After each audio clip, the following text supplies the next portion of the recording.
Hello and shalom, brothers and sisters in Messiah Yeshua. Welcome back. I'm Jeremy, and today we're talking about the two beasts in Revelation. And we're also looking at the two houses, the two nations, the two witnesses, and the two kinds of fruit. And so from looking at the thumbnail here, you can see that I'm connecting these two things, Judah and Ephraim, to the modern state of Israel and the U.S. Now, I know a lot of people will connect Ephraim and Manasseh, such as Stephen M. Collins and Yar Davidi.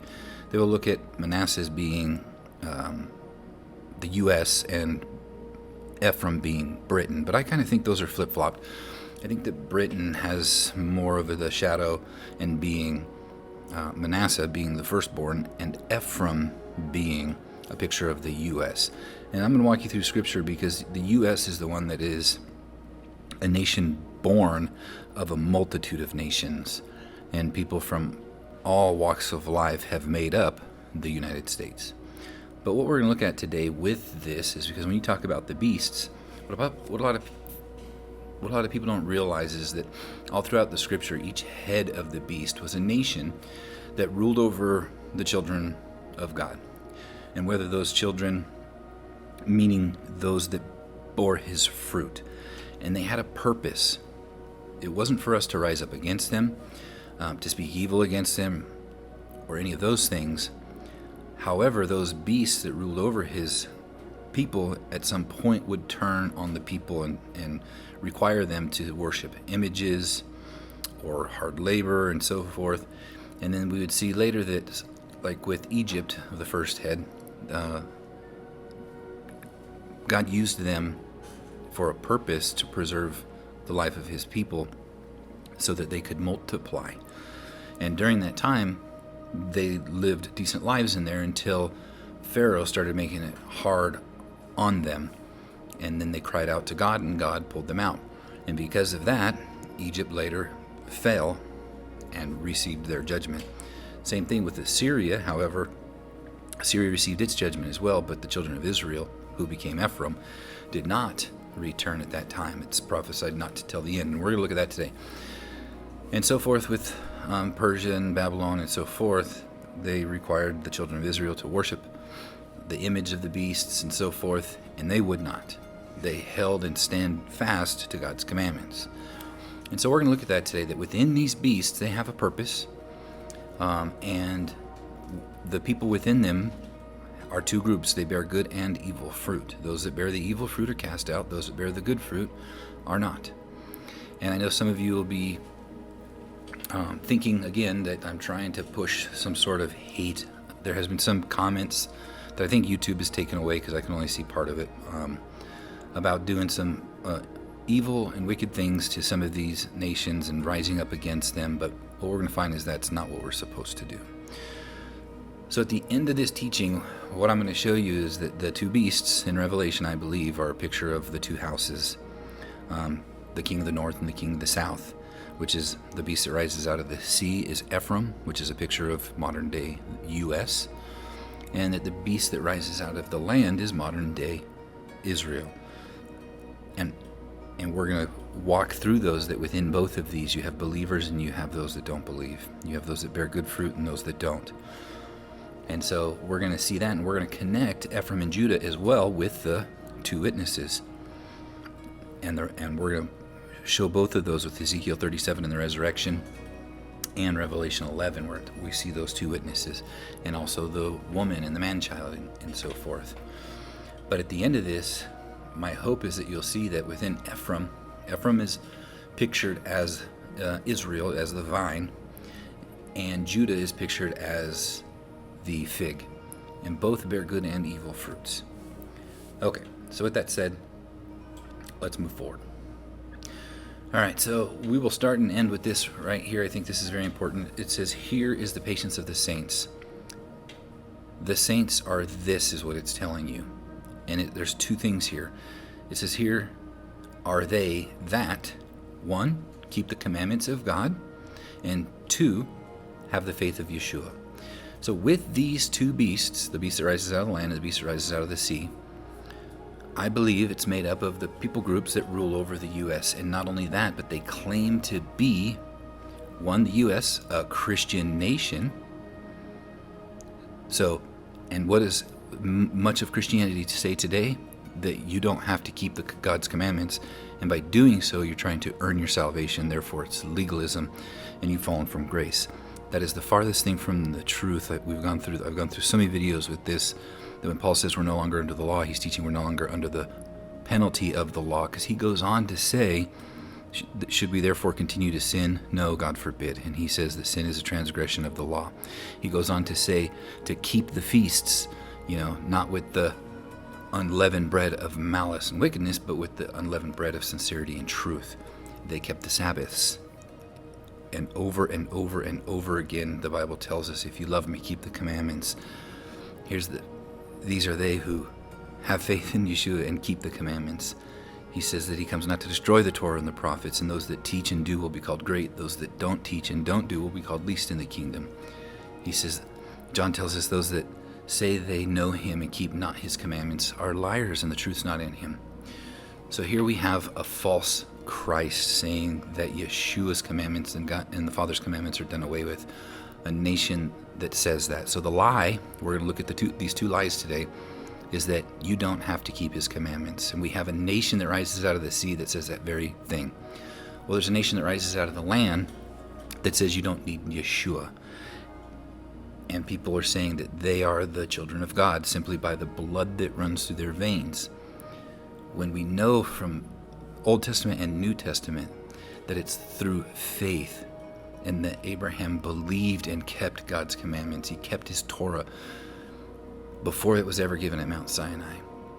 And he looked forward to Yeshua's day. So we have these two nations, one that says, hey, you don't have to keep the commandments, and the other one says that, oh, Messiah, Yeshua is not the Messiah. So the beast that rises out of the land has this false teaching and this lie, and the beast that rises out of the sea has the other lie, that you don't have to keep his commandments. And I find it very interesting that these two lies are being perpetuated throughout the world, and Revelation tells us right here, keep the commandments of God and have faith in Yeshua. Those are your two things that make up the saints. They believe and they do the commandments and receive. Okay, all right, let's move on. So nothing new under the sun. It says, who is a liar but he that denies that Yeshua is the Messiah? He is an Antichrist. And the beast that rises out of the land is called the Antichrist, or the false prophet. It says, and denies the Father and the Son. Okay, but within this governmental system, Judah and Ephraim that rule over God's people, when Yeshua returns, there will no longer be a Judah and Ephraim. The two sticks become one. So what happens to Judah and Ephraim? The governmental system that rules over them, they are cast out into the lake of fire. But the people that are the good seed of Judah and the good seed of Ephraim will become one in his hand. In 2 John 1:7 it says, for many deceivers are entered into the world who confess not that Yeshua is come in the flesh. He is a deceiver and an antichrist. So again, goes back to Revelation. The saints are they that keep the commandments and have faith in Yeshua. All right, moving forward, the Most High rules in the kingdoms of men. As we talk about these kingdoms, this is not me saying that we rise up against these kingdoms because they've been given their authority by God.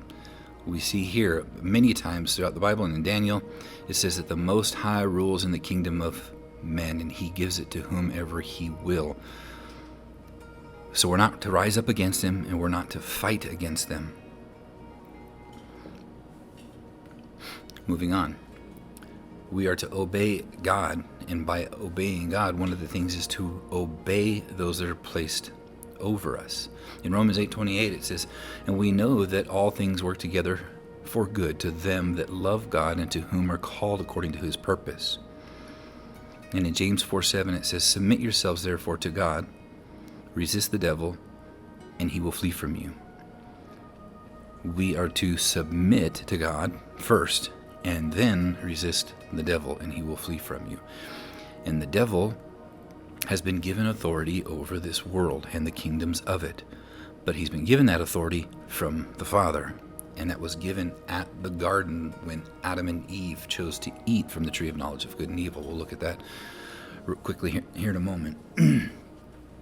So that authority was transferred from Adam to the adversary. Romans 6:16 tells us, "Know you not that to whom you yield yourselves servants to obey, his servants you are, and to whom you obey, whether of sin unto death," the adversary, "or of obedience unto righteousness, to God, the tree of life, or the tree of knowledge of good and evil." The lie from the beginning was, has God really said? Did God say that you shall not eat of every tree? Yes, he did. And he changed it and he manipulated it just enough to make it a lie. And we're going to see that's the two things. Did Yeshua come in the flesh? They manipulate it. Do we have to keep the commandments? They manipulate it. When all throughout the Bible, that is the story from the very beginning.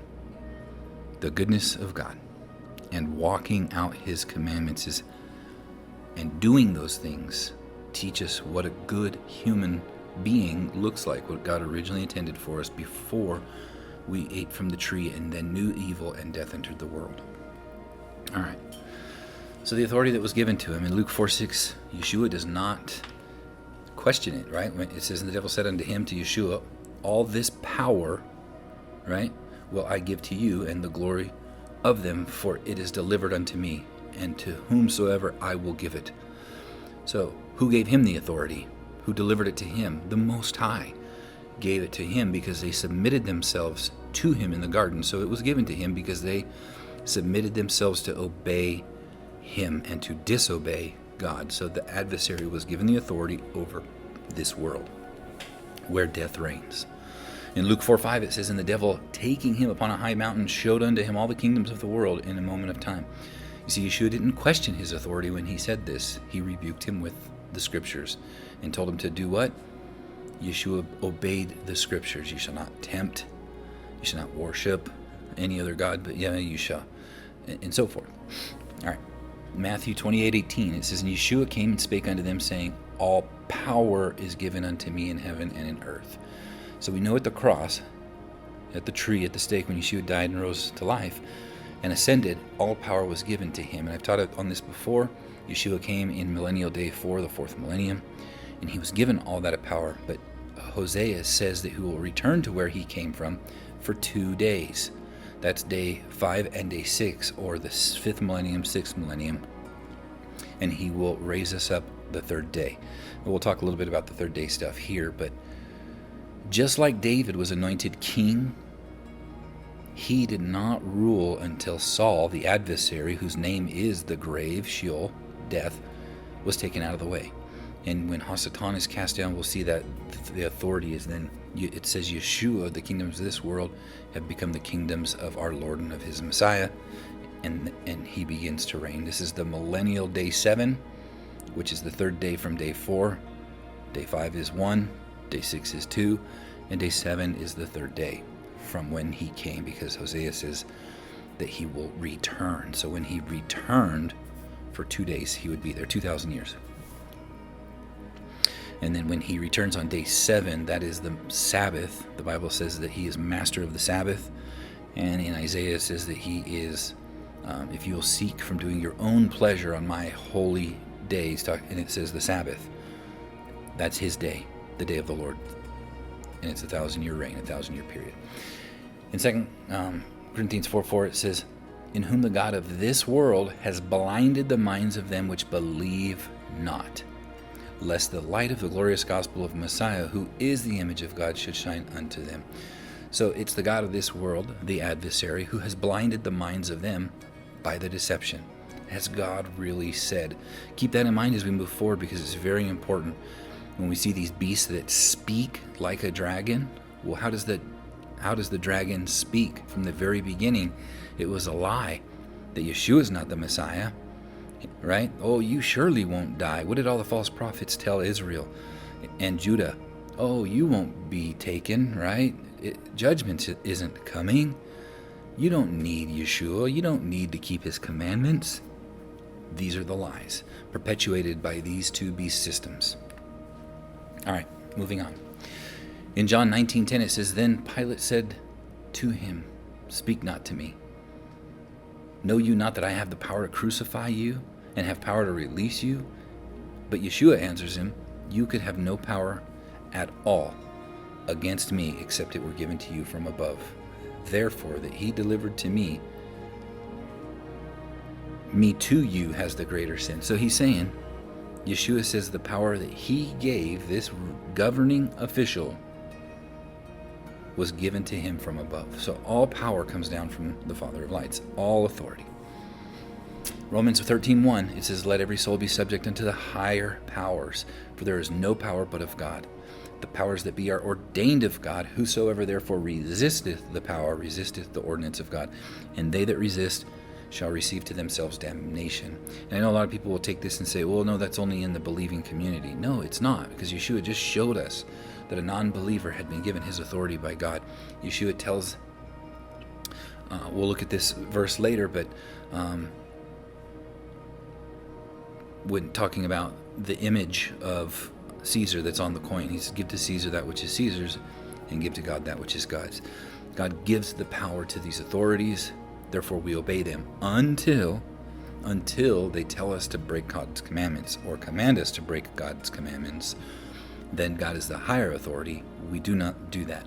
Just as in the military, for those of you that have been in there or know people that have, we have this thing called a chain of command. And one of the things that you're ordered to do is that if you receive an unlawful order from your higher-ups, you are not to obey that order. But if it's a lawful order, then you are to obey and be subject to them. All right. In 2 Samuel 22:3, we're going to be talking about the beasts, so we're going to look at some stuff about horns. We're not going to go too deep into the horns today. I will do another teaching later from Daniel on the horns and the king of the north and the king of the south and the abomination of desolation. But right now we're just kind of looking at these two beasts. But think of a horn like this, because the Bible tells us that Yeshua is the horn of our salvation. All right? In both 2 Samuel 22:3, it says, for the God of my rock, in him will I trust. He is my shield and the horn of my salvation. Same word for horn that we see with the beasts. In Psalms 18:2, it says, Yahweh is my rock and my fortress, my deliverer, my God, my strength, in whom I will trust, my buckler, and the horn of my salvation, and my high tower. So in one, it's the God of my rock is my shield and the horn of my salvation. Yeshua is the salvation, but God is the horn of salvation. He's the most high authority. And in Luke 1:69 it says, and he has raised up a horn of salvation for us in the house of his servant David. So Yeshua is that horn of salvation that's given by the Father for us to be redeemed. And again, the Most High rules in the kingdom of men, Daniel 4:17, talking about the watchers and knowing that the Most High rules in the kingdoms of men. So even though he's given that authority to Hasatan, or to these beasts, the one that rises out of the sea and the one that rises out of the land, we aren't to rise up against them. We aren't to fight against them until they tell us to break God's commandments. Then we refuse that order. But they're there for a purpose. They're there to preserve life, just like all the beasts that we see, the heads of the beast, and for God's people to multiply in them. Just like the U.S. today has some of the biggest growing population of Christianity, Judaism today, or Judah, has this growing population of those coming to faith in Yeshua. But it's not just in those two. But these are the only two that claim to be God's chosen people. The other nations in the world aren't making that claim.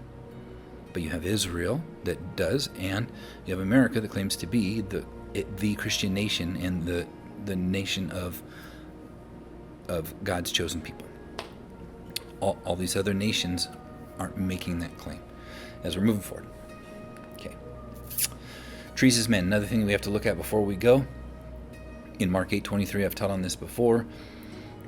You have to see men as trees before you can see clearly. It says, and he took the blind man by the hand and he led him out of the town. And when he had spat on his eyes and put his hands upon him, so he spits on his eyes and puts his hands upon him, he asked him if he saw anything. And he looked up and said, I see men as trees walking.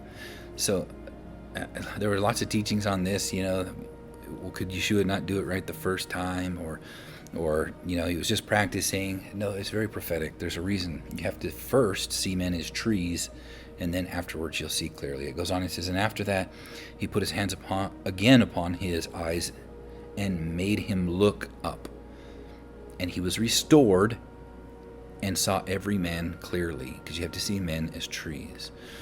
And in John 18:36, Yeshua answered, my kingdom is not of this world. If my kingdom were of this world, then would my servants fight, that I should not be delivered unto the Jews. But now is my kingdom not from here. And he said to them in John 8:23, you are from beneath, I am from above. You are of this world, I am not of this world. So this man not only had to see men as trees, but he looked up, because the kingdom of heaven is up, and he saw everything clearly. The kingdoms of this world are not the kingdoms of Yeshua. He will rule and reign over them, but eternity is going to come down. New Jerusalem will come down and enter a new heaven and a new earth. And Yeshua says to look up, for our redemption draws near. All right. Last thing we'll hit at is the harvest before we getting into them. So we always hear about the wheat harvest in the Bible. We've also heard about the barley. But then when we look at the Dead Sea Scrolls, we also see the grapes, the grape harvest, and also the olive harvest. But there was also the figs, and we don't look at the figs a lot. And there's some teachings out there that, like when Yeshua went to Jerusalem and the fig tree bore no figs. Because if a fig tree has leaves, then it should have from the year before started to sprout these early figs. So when the leaves come up, these figs should be there.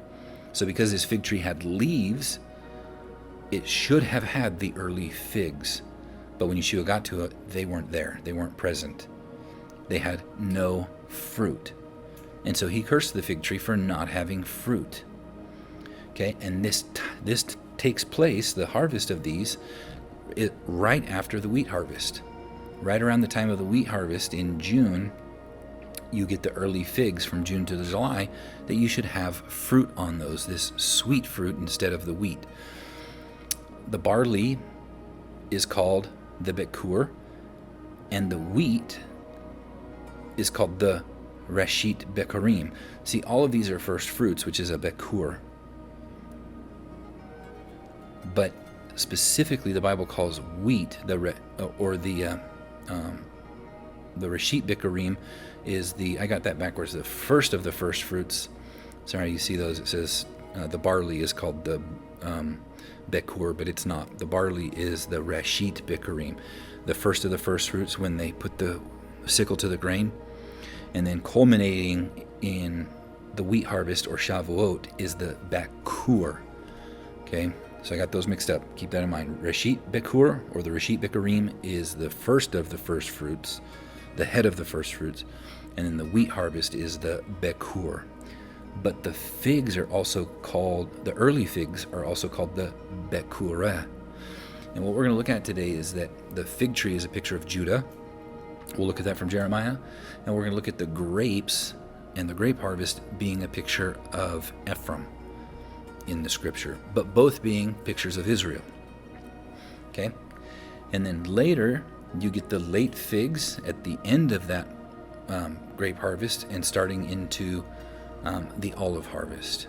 And I also look at these as a picture of when Paul was talking about the resurrection, when he says that the dead in Messiah will rise first. Well, Yeshua was the head of the bekur, the reshit bekurim, the grain, which is dead. It's cut off. And it has to go into the ground to then come back to life. So the barley harvest, or the first fruits of the harvest, and then the Shavuot, or the wheat harvest, also known as Pentecost, when Paul says the dead in Messiah shall rise first. Then what comes next? You have the grape harvest. And then you have the good grapes, but you also have evil grapes, right? And you're going to get the wine press of the wrath of God. I believe this is the picture of the Great Tribulation. I believe that the resurrection takes part before the Great Tribulation. However, there's a remnant that's left that goes through the Great Tribulation during the grape harvest, because you have to squeeze the grapes and you have to squeeze the olives.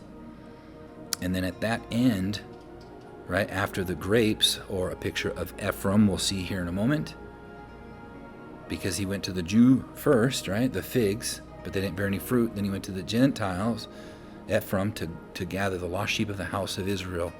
And the Spirit was sent out on day 5 to go gather Ephraim back. And today, our modern day Ephraim, I believe, is the U.S., and also Manasseh is part of the those that are grafted in, the 2 sons of Joseph. But Ephraim is the first of those. So the grapes, gather the grapes. And then Judah, again, the late figs, before they become one at the olive harvest. When Yeshua then takes the both, and we see the 144,000, they go through the Great Tribulation, but the multitude that's in heaven is those from Ephraim. That's why we don't see Ephraim in the Table of Nations in Revelation when it mentions the 144,000. It says Joseph now instead of Ephraim, because Ephraim is a picture of the multitude of nations, or the fullness of the Gentiles comes in, and we'll see that. All right. So that's how I believe that the whole harvest cycle takes place. You have Yeshua rose first, the barley harvest, then the wheat harvest is when the deadened Messiah will rise. Then we go through the Great Tribulation, the wine press, which he goes out after the Ephraim and the woman, and those that have faith in Yeshua and keep the commandments. And then at the end, we have the late figs that come in, gathering back Judah, Ephraim and Judah becoming one in the hand, which is they are both the olive, the wild olive and the natural olive, and that culminates the harvest, and when Yeshua returns with his saints. Okay, so that's enough about the resurrection. We're looking at just the beasts now. 2 Corinthians 6:14, it says, "Be you not unequally yoked with unbelievers. For what fellowship has righteousness with unrighteousness? What communion light with darkness? And what concord does Messiah with Belial? Or what part has he that believes with an infidel?" So even though we are to love our enemies, we are not to be like them or follow in their footsteps. There is a separation between light and darkness. There's a separation between day and night, good and evil, clean and unclean. That's the whole thing from the very beginning. God never intended us to know evil, the darkness, the night, or have the adversary rule over us. It was always intended for good. And so those that believe him and keep his commandments show forth what good would have always looked like had we never done that. It goes on and continues, "And what agreement has the temple with idols? For you are the temple of the living God, and God has said, I will dwell in them and walk in them, and I will be their God, and they shall be my people. Therefore come out from among them, turn from darkness to the light," right? "And be you separate, says the Lord, and touch not the unclean thing." Why is Paul telling us not to touch the unclean? Isn't that an old thing and an old commandment that's done away with? No. And I know a lot of people will go to like the Epistle of Barnabas and talk about, well, he shows what the clean and unclean animals were all about. Well, he continues to go on and say, yes, it is a picture. All of it's a picture and allegory. But he tells us to keep the commandments and to keep the ordinances and still do them. Just because we now know and have the understanding of what the unclean and clean animals was about, the same thing. You know, we know what the shadow of Passover was. We know what the shadow of baptism is. Does that mean we don't do them anymore? No. Paul said, keep the feast with the unleavened bread of sincerity and truth. Okay, I digress. Moving on. And it says in verse 18, "And I will be a father to you, and you shall be my sons and daughters, says the Lord." That is how you become his people, by turning from the unclean thing, turning from darkness. All right. Jeremiah 8:13. Let's start looking at the figs and the grapes now.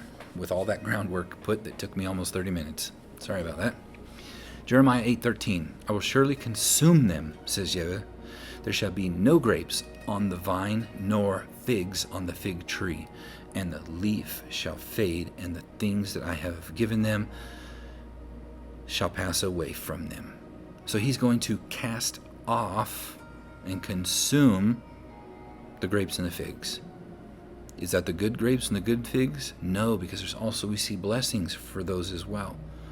But there's the winepress of the wrath of God. But there's also where Yeshua says, we're going to see that he's the vine and we are the branches, that his blood is the grape. But he says, and I've given them shall pass away. What's the thing that he has given them?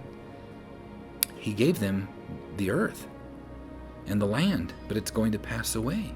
We see that in Revelation 21:1. And I saw a new heaven and a new earth, for the first heaven and the first earth were what? Passed away, and there was no more sea. No more Gentiles. The grape is a picture of Ephraim. There's not going to be any more Ephraim. It's going to be one. Two sticks become one. There will be neither Jew nor Gentile. There's neither Jew nor Ephraim. They will be one in his hand. They will pass away. The earth will pass away. All things will be made new. Matthew 7:16, you shall know them by their fruits. Right? Do men gather grapes of thorns or figs of thistles? Again, why is he using the grape and the fig? He's talking about, we're going to get into the deception that's coming from the grapes and the figs. The false Christs and the false prophets. The grapes and the figs. Ephraim and Judah. The evil grapes and the evil figs within these two houses. Hosea 9:10 says, I found Israel like grapes in the wilderness. I saw your fathers as first ripe in the fig, right? So they're also the first ripe, the bikureh. Very interesting with that word bikur and eh. That eh is the same Hebrew letter, the hey, that was given to Abraham and Sarah when they received the Spirit. And it's all about those that have the Spirit. It says at her first time, right? They have the Spirit, but then it says this, but they went to Baal Peor and separated themselves unto that shame, and their abominations were according as they loved. So many turned away from him. We see that all throughout the Bible. As for Ephraim, their glory, the glory that Ephraim receives, shall fly away like a bird from the birth and from the womb and from the conception. Again, I've talked about this before. Song of Solomon, same thing. It's referring to the figs and the vine. It says, for lo, the winter is past, the rain is over and gone. The flowers appear on the earth, the time of singing of birds. We also see this in the resurrection, when they sing for joy in heaven, but woe to those that are on earth. It says, singing of birds is to come. The voice of the turtle dove is heard in our land. The fig tree putteth forth her green figs, and the vines with the tender grape give a good smell. So these ones are bearing fruit. It says, arise, my love, my fair one, and come away. This is resurrection language. O my dove that are in the clefts of the rock, in the secret places of the stairs, let me see your countenance, let me hear your voice. For sweet is thy voice, and thy countenance is comely. All right, so now we're going to connect these. Hosea 10:1. Israel is the vine, but Israel is Ephraim. Israel is an empty vine. He bringeth forth fruit unto himself. According to the multitude of his fruit, he has increased the altars according to the goodness of his land. They have made goodly images. Their heart is divided. Are we supposed to have a divided heart? No, we are supposed to bear only a good heart. We are supposed to circumcise the flesh of the foreskin of our hearts. But if you have a divided heart, what does it say?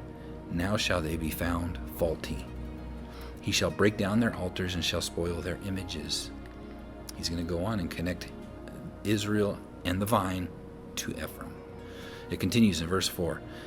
They have spoken words, swearing falsely in making a covenant. Swearing falsely and making a covenant. We've heard that before, right? In Isaiah 28:14.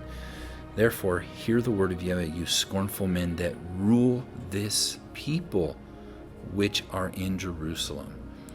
Do you see? He's talking to the house that rules, the people of Jerusalem. And they make a covenant. But who else makes the covenant? We just saw. It's not just those in Jerusalem, it's also Ephraim that makes the covenant. And we see the two houses in Daniel. We won't get there today, Daniel 11, but they join in league together, the northern house and the southern house, but in a covenant of death. It continues on, because you have said, you have made a covenant with death, and with hell are we at agreement. When the overflowing scourge shall pass through it, shall not come to us, right? The scourge isn't going to come to us. Isn't that what they're saying today? The pride of the nations, both of the U.S. and Israel, is that, oh, the scourge isn't going to hit us. Never again, and so forth. But the Bible tells us otherwise. They are in agreement with the overflowing scourge shall pass through it. It shall not come unto us. That's what they're saying. For we have made lies our refuge, and under falsehood have we hid ourselves. So not only is Judah, but also Ephraim is making this covenant with death. And they've made lies. What is the lie? That Yeshua is not the Messiah, that you don't need him to be saved, and that you don't have to keep his commandments. We're going to see that all throughout that. This is what this is about. It goes on. Thus judgment springeth up as hemlock in the furrows of the field. It, what is the it? It's talking about Israel, shall also be carried unto Assyria. Who got carried unto Assyria? It was Ephraim. For a present to the king Jareb, who is the king of Assyria. Ephraim shall receive shame, and Israel shall be ashamed of his own counsel. So you see that vine is connected here to Ephraim, and them not bearing the fruit that they were supposed to. But Yeshua goes on and says that I am the true vine. Because who is Yeshua? He's Israel. Well, look at Psalms 80 verse 8. You've heard me mention that Yeshua is Israel many times before, but I haven't showed this verse before. 80 verse 8. You have brought a vine out of Egypt. You have cast out the heathen and planted it. Who did he bring out of Egypt? Well, Hosea 11:1 says that Israel was a child. I loved him and called my son out of Egypt. So the vine was called out of Egypt. Israel was called out of Egypt. But then we ultimately find out that who is the vine? It's Yeshua. And he says, and he was there until the death of Herod, that it might be fulfilled, which was spoken by the Lord, of the Lord by the prophet, saying, out of Egypt I have called my son. And he's speaking to Yeshua, was the one that was called out. So the vine, Israel, and Yeshua, all one. And he says, I am the vine and you are the branches. So we are branches of his vine of Israel. But this is Ephraim that gets grafted in. The one that was going to make up a multitude of nations. He goes on, that he abides in me. How do you abide in him? We're going to see later that in the next verse, in Hosea, abiding in him is abiding in his commandments, observing him. It literally says that, to observe him. Well, how do you observe him? You keep his commandments. Keep that in mind. We abide in him, is what it says. And I in him, the same bringeth forth much fruit. So if you do his commandments, you bring forth fruit. For without me you can do nothing. If you keep my commandments, you shall abide in my love, even as I have kept my Father's commandments and abide in his love. So let's go back to Hosea, the true vine, talking about the vine. They that dwell under the shadow shall return, and they shall revive, that's life, chai, as the wheat, the resurrection, the wheat harvest, right? Why does it say you will revive like the wheat? Because the wheat die, they go into the ground, but then they come back to life. A new glorious thing. They went in a seed, they came out a beautiful plant that bears much fruit. So revive as the wheat and grow. I find it interesting that that word is also translated as fly. And they shall grow or fly as the vine. And scent thereof shall be as the wine of Lebanon. Ephraim, again, being connected to the vine, being connected to Yeshua, being connected to the multitude of nations, shall say, what have I to do with, what do I have to do? Sorry, let me reverse. Ephraim shall say, what have I to do any more with idols? Thank you, Ephraim, you're putting away the idols. I have heard him it says, and observed him. There it is. They kept the commandments by observing him, because Yeshua is the visible image of an invisible God. Yeshua is what good looks like, what love looks like, what the commandments were meant to be. So when we observe him, the Bible tells us that the whole law is a shadow of good things to come. Yeshua says that they search the scriptures day and night, seeking eternal life, but it is in them which speak of him. They're written of him. In Hebrews 10:1, it says, for the law having a shadow of good things to come, but not the very image of the things. Well, what is the very image? Well, Colossians 2:16 tells us, when it says, let not therefore man judge you in the meat or drink or in respect of a holy day or a new moon or the Sabbath days. Why? These are all things out of the Torah, out of the law, which are a shadow of things to come. But the body is of Christ. Oh, the image, not the shadow. The whole Torah, all that stuff was a shadow. But what is the actual image? It's Yeshua and his body. So it goes on. It says, Ephraim gets rid of their idols. I have heard him, I have observed him. I am like a green fir tree. From me is thy fruit found, his good works. Who is wise, and who shall understand these things? Prudent, and he shall know them. For the ways of Yahweh are right, and the just shall walk in them, but the transgressors shall fall therein. We're going to be looking at the deception that is here, and that was prophesied from the very beginning, that you don't need a Savior, and that you can do it on your own. We can't. We can't earn our salvation. The Torah was never given for that. The Torah was given to walk like a righteous man walks. But without Yeshua, no matter how well we could walk out the righteous commandments, we could never earn that salvation, because we are under the death penalty already. Only Yeshua, who came from the seed of the woman, was not under that penalty that passed from Adam to all his seed, his physical seed. All right, moving on. So now let's look at the fig. We connected Ephraim to the grapevine. Now let's look at Jeremiah 24:2. It says, one basket had very good figs, even like the figs that were the first ripe, and the other basket had very naughty figs. Okay, so this basket has figs, good figs, very good, and evil figs, very evil. Well, if we keep reading, it talks about that. It says again, the word of the Lord. Who's the word of the Lord? It's Yeshua. Came to them saying, the God of Israel, like these good figs, so will I acknowledge them that are carried away captive of Judah. Of Judah. The fig is Judah. That's why when Yeshua came to Judah and he found no fruit, he cursed them. As a whole, he found no fruit. His disciples bore fruit, did they not? Yes, they did. And many of the prophets bore fruit and so forth. But as a whole, the fig tree, Judah, did not bear the fruit. They did not believe, and they did not do his commandments. The religious authorities of the day had changed it, the Sadducees and the Pharisees, and they put in their own doctrine. And these were they, when he says, those that say that are Jews and are not, but are liars and are a synagogue of Satan. We're going to see that. Jeremiah 24:6, again it goes on. It says, for I will set my eyes upon them for good. This is the good figs of Judah. And I will bring them again to this land, and I will build them and not pull them down. I will plant them and not pluck them up, and I will give them a heart to know me. Who's he? The word of God, the commandments of God that became flesh. That I am Yahweh, and they shall be my people, and I will be their God. For they shall return to me with their whole heart. Again, just like Ephraim, he turned from his idols, and he put his heart to his commandments to observe him. That is how we worship and bring glory to God's name, by keeping his commandments, showing the world what a good person looks like, what the love of God looks like in the flesh.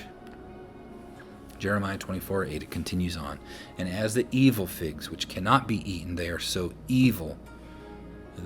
Surely, thus saith Yahweh, so I will give Zedekiah the king of Judah and his princes and the residue of Jerusalem that remain in this land, and that dwell in the land of Egypt. It goes on and says, and I will deliver them to be removed into all the kingdoms of the earth for their hurt, and to be a reproach and a proverb and a taunt and a curse in all places whither I shall drive them. And I will send the sword and the famine and the pestilence among them, till they are consumed from off of the land that I gave unto them and to their fathers. What do we also see when he opens the seals?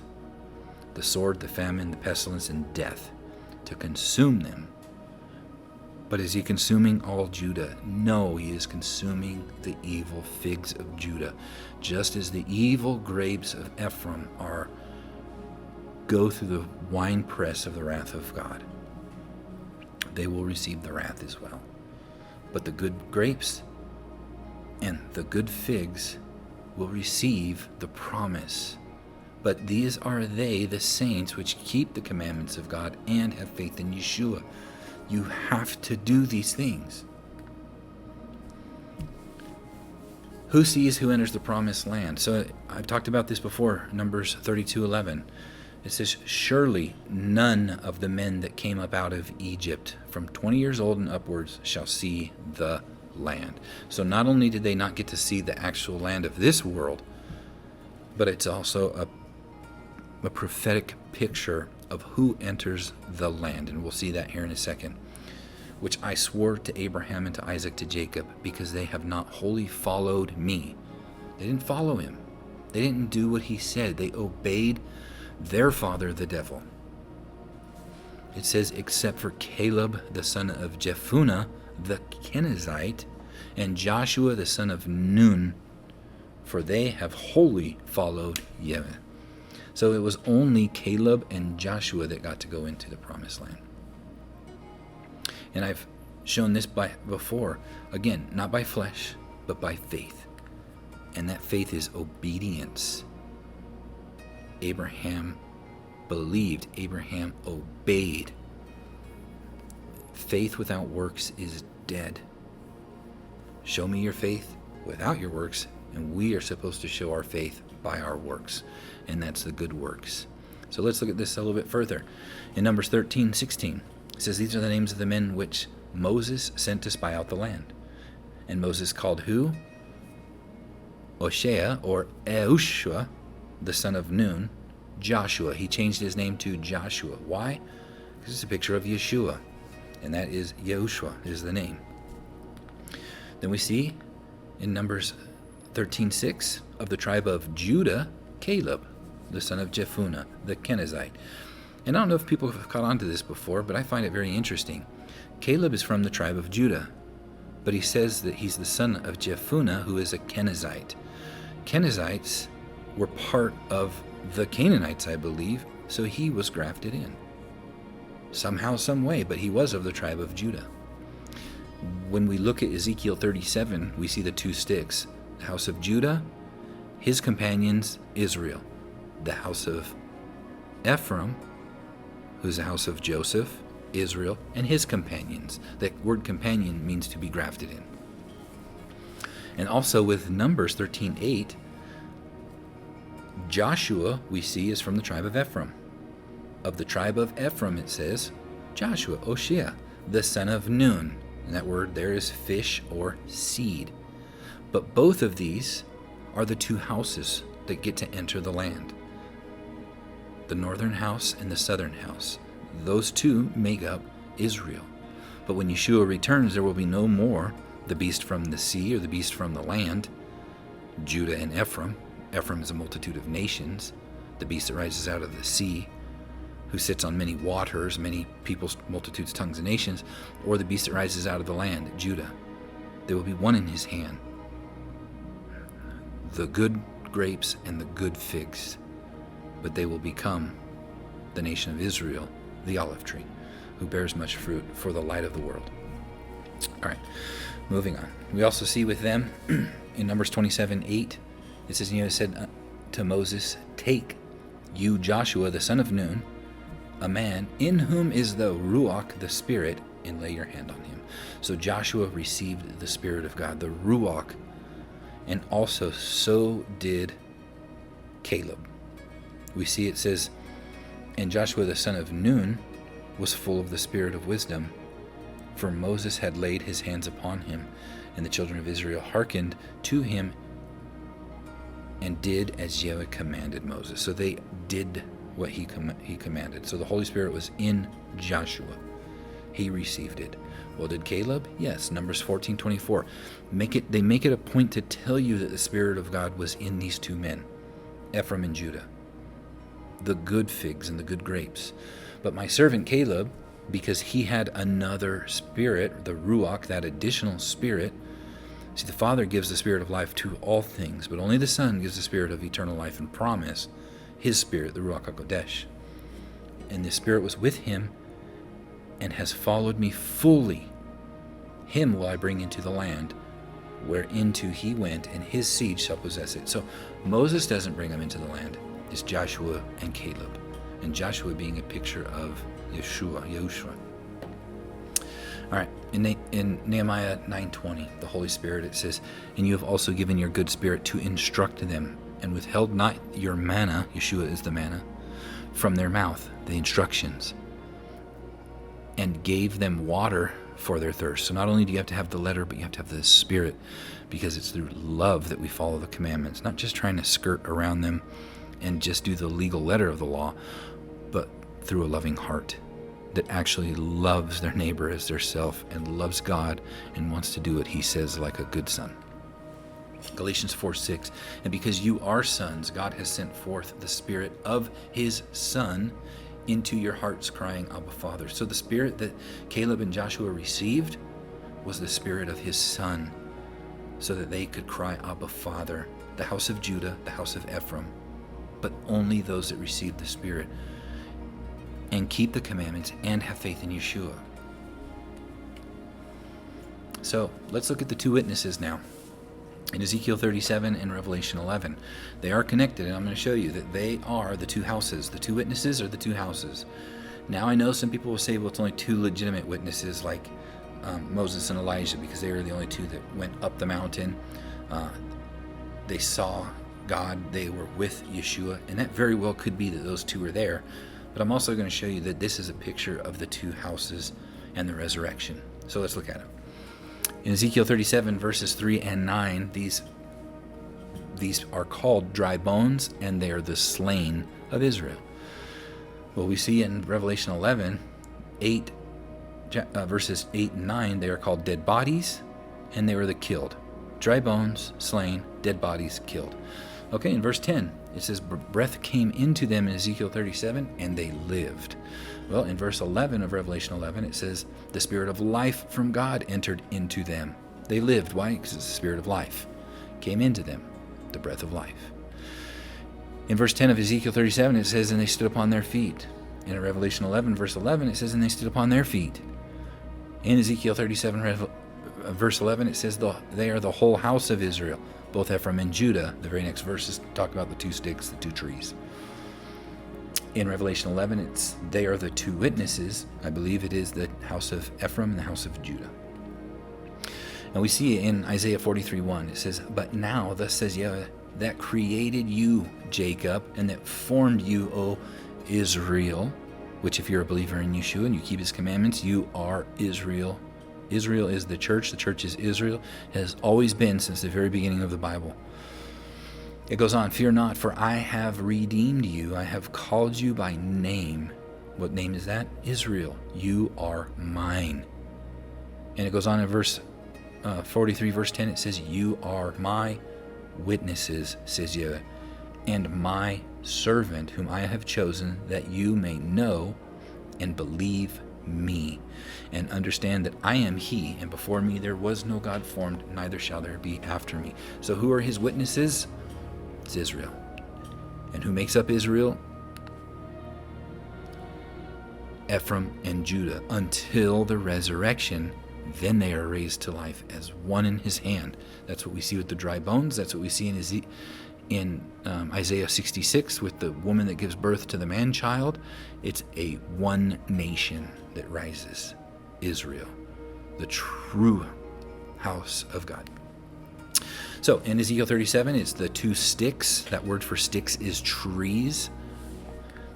In Revelation 11, Verse 11, it's the 2 olive trees and the 2 candlesticks. We know that there's 7 candlesticks in the book of Revelation, and they're the 7 churches. There's only 2 of them, the church of Smyrna and the church of Philadelphia, that have good things said about them. Some of the other churches have to go through the Great Tribulation, but these 2 do not. Verse 21 in Ezekiel 37, it says, I will take the children of Israel. We've talked about this before when Yeshua says, I go to prepare a place for you, that where I am, you may be also, and I will come again and receive you unto myself. That word is take, paralabano, you unto myself. Those in the field, one will be taken, one will be left, paralabano. And also in the Old Testament, it's the word lachak, they were taken. Anyway, moving on. Revelation 11, the 2 witnesses, when they stand upon their feet, it says, and they ascended up to heaven. Taking the children of Israel, they're ascending up to heaven. In Ezekiel 37, speaking about the dry bones and the resurrection, of verse 7, it says there was a noise. In Revelation 11, verse 12, it says there was a great voice from heaven. In Ezekiel 37, and behold, a shaking. In Revelation 11, a great earthquake. In Ezekiel 37, verse 10, it's an exceedingly great army. And again, we see this from from Isaiah 66. It is the whole house of God. It's the nation of Israel, resurrected into one tree in his hand.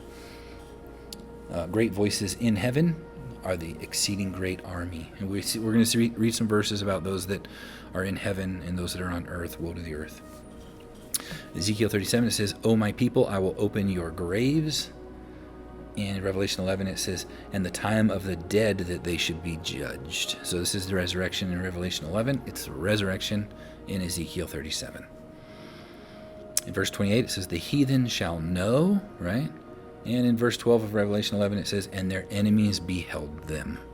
All right.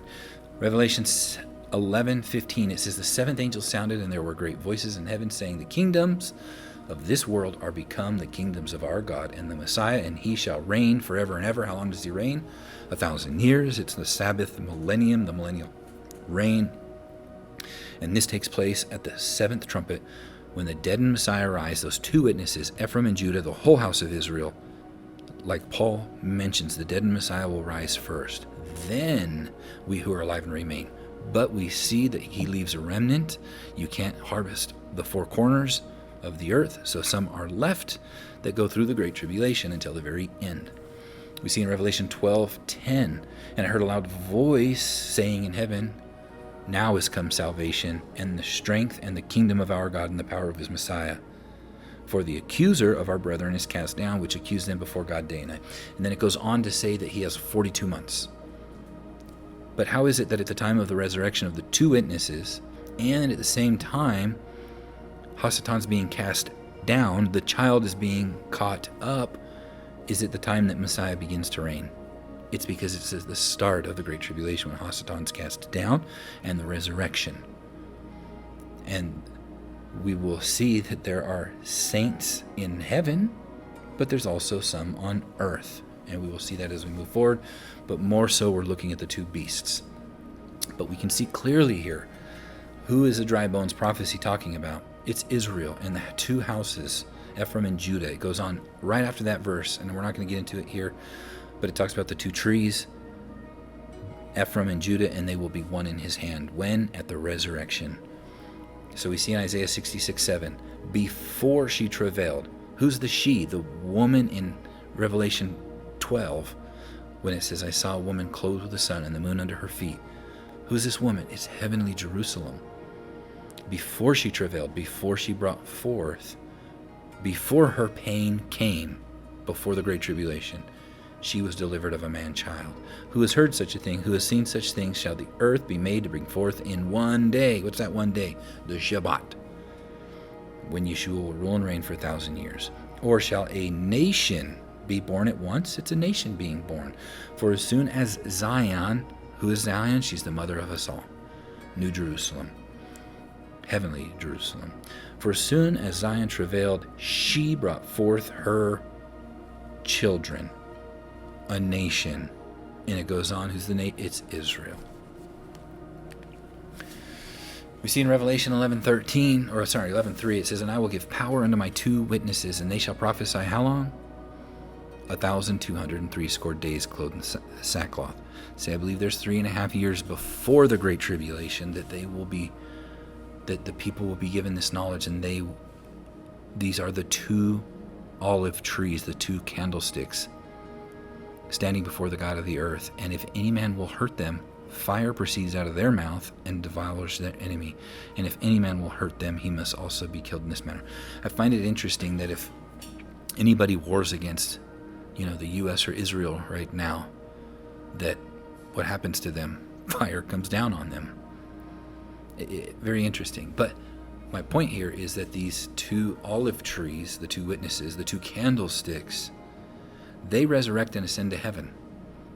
And that's when Yeshua reigns. But same thing, when the child is caught up to heaven and Hasatan cast down, that's when it says Yeshua reigns. They can't be 2 different times. It's the same event. The 2 witnesses being caught up is the 2 houses, is Isaiah 66. The nation being born. The child being caught up, Hasatan being cast down. But now he has 3.5 years. The 2 witnesses had 3.5 years prior to. In the middle of it, he's going to have 3.5 years to make war with the remnant of her seed, which what? Have faith in God and keep the commandments. Just like Paul said, the dead Messiah will rise first. Then we who are alive and remain, we see the 144,000 being sealed so that no harm can come to them. And it's the same in the story of Elijah and Elisha. Elijah ascended up, but he passed the mantle on to Elisha, who had a double portion of the Spirit. And then what happens? 2 beasts come out and devour the 42 children who were making fun of Elisha for not ascending up like Elijah did. Same thing. There's 2 beasts. Who are they? Ephraim and Judah. But it's the governmental system that rules over them, and they're going to turn on the people, just as every head of the beast did, that turned on God's people within them. And then they're allowed to continue for a while until, nope, no more. And then Hasatan will be bound, and we will have peace on earth. They'll turn their weapons into plowshares. Anyway, I digress a little bit, so let's continue on. So not only are we looking at that, I've talked in the past, the Mystery Babylon and the harlot, the mother of physical Jerusalem, but the mother of spiritual Jerusalem, heavenly Jerusalem, is Sarah, whereas Hagar is pictured as the physical Jerusalem and the one that will be cast out. So I just want to look at that real quick again. It says there's neither Greek nor Jew, right? There's neither Judah or Ephraim anymore. There is neither bond nor free. There is neither male nor female. You are all one in Messiah Yeshua. And if you be Messiahs, then are you Abraham's seed and heirs according to the promise. Well, if we are, then who are we? In Galatians 4:26, it goes on and says, but Jerusalem which is above is free, and she is the mother of us all, the believers in Messiah Yeshua. Okay, if she's our mother, who's our father? Well, because you are sons, God has sent forth the Spirit of His Son into your heart, crying, Abba, Father. Our Father is the Most High, who is love, who is good, and Yeshua came to be the visible image, what those look like, what we should look like by walking out His commandments. And then you're neither one anymore. You're neither 2, but you're one in Him. Just as when a man and a woman come together, they are no longer 2 but 1. Okay, but Galatians also tells us in 4:25 that Hagar is Mount Sinai in Arabia and answers to Jerusalem, which now is in bondage with her children. Bondage. Okay. Well, who's her children? And on her forehead was written the name Mystery Babylon, the Great, mother of harlots, of the earth's abominations. So if your mother isn't New Jerusalem, then your mother is the mother of harlots. In John 8:44, it says, you are of your father, the devil, and the lusts of your father you will do. He was a murderer from the beginning and abode not in the truth, because there is no truth in him. When he speaks, a lie, he speaketh his own, for he is a liar and the father of lies. We're going to start looking at this lie here in a little bit. But what I wanted to point out today is because again, I'm trying not to promote hate for any nationality, any color, any religion, anything.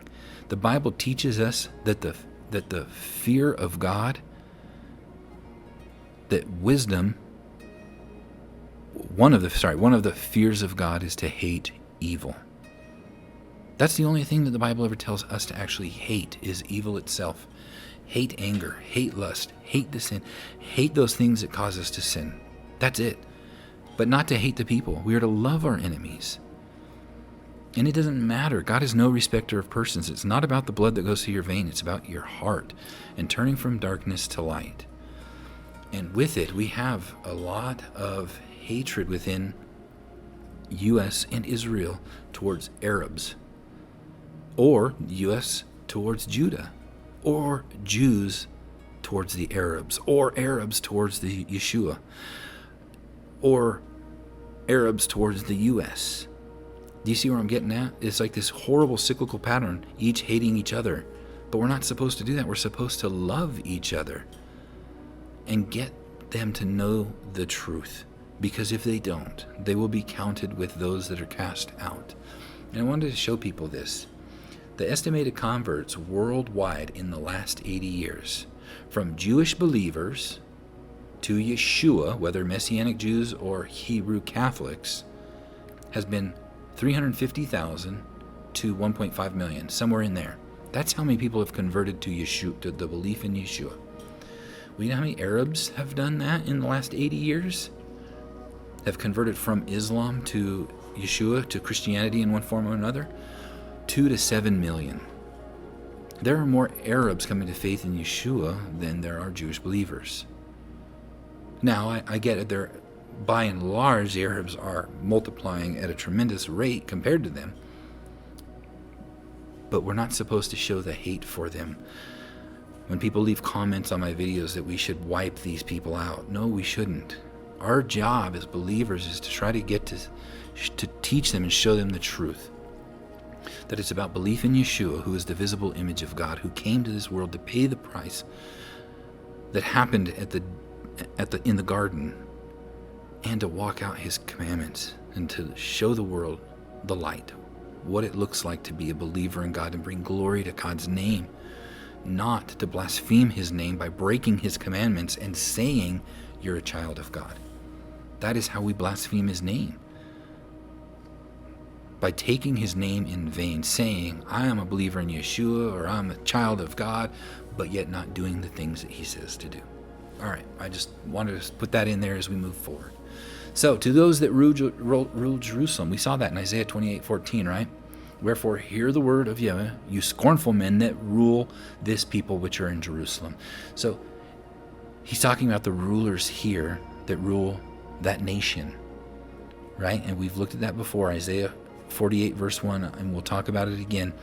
I know people are probably tired of me hearing me say it, but it tells about Judah coming forth out of the waters and calling themselves Israel, but not in truth or in righteousness. And then he goes on and rebukes them.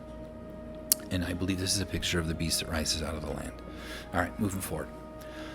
So with that, we're going to start looking at this, at the grape and the fig, and the false Christ and the false prophets, both putting forth a deceptive lie. We've talked about that already, that you don't have to keep the commandments anymore, and that you don't need Yeshua because we are the people of God. Luke 21:8, and he said, take heed that you be not deceived, for many shall come in my name, saying, I am the Messiah. Many false Christs are doing that today. A nation proclaiming to be Christian that keep not Yeshua's commandments, but say you don't have to. And saying, I am the Messiah, and the time draws near, go you not therefore after them. But when you shall hear of wars and commotions, be not terrified, for these things must come to pass. But the end is not by and by, it's not soon. Okay, same thing we see in Matthew 24. But we're going to look at Matthew 24 a little bit differently now. For there shall arise false Christs and false prophets. In Revelation, we see the beast arise out of the sea and the beast arise out of the land. The false Christs is these Christian nations, I believe Ephraim, proclaiming Yeshua, that they are Christian nations but not doing his commandments. And false prophets, a nation coming forth out of the waters of Judah into the land, claiming that you don't need Yeshua as the prophet, when Yeshua is the prophet that was to come. Both telling a lie. It goes on. And they shall show great signs and wonders, insomuch that if it were possible, they shall deceive the very elect. We all, for the longest time, have tried to figure out what this lie is, but the lie is about deceiving of how to be saved, and we're going to see that. The saints are those that keep the commandments and have faith in God. But these beasts are perpetuating a lie that you don't have to keep the commandments and that you don't need Yeshua. That you can be the people of God just by your bloodline, and that is not true. Moving forward, Matthew 7:15, false Christs and false prophets. It says, beware of false prophets, which come to you in sheep's clothing, but inwardly they are ravening wolves. We're going to look at that from, he's taking you right back to Ezekiel 22, and we'll look at that here again in a moment. But notice how it's talking about the false prophets, right? False Christs and false prophets that we had just looked at. Now he's saying the same thing. Beware of false prophets, which come to you, and inwardly they're ravening wolves. Now look at the very next thing he says. You shall know them by their fruits. What? Do men gather grapes of thorns or figs of thistles? Do you see now we're connecting it back to Ephraim and connecting it back to Judah?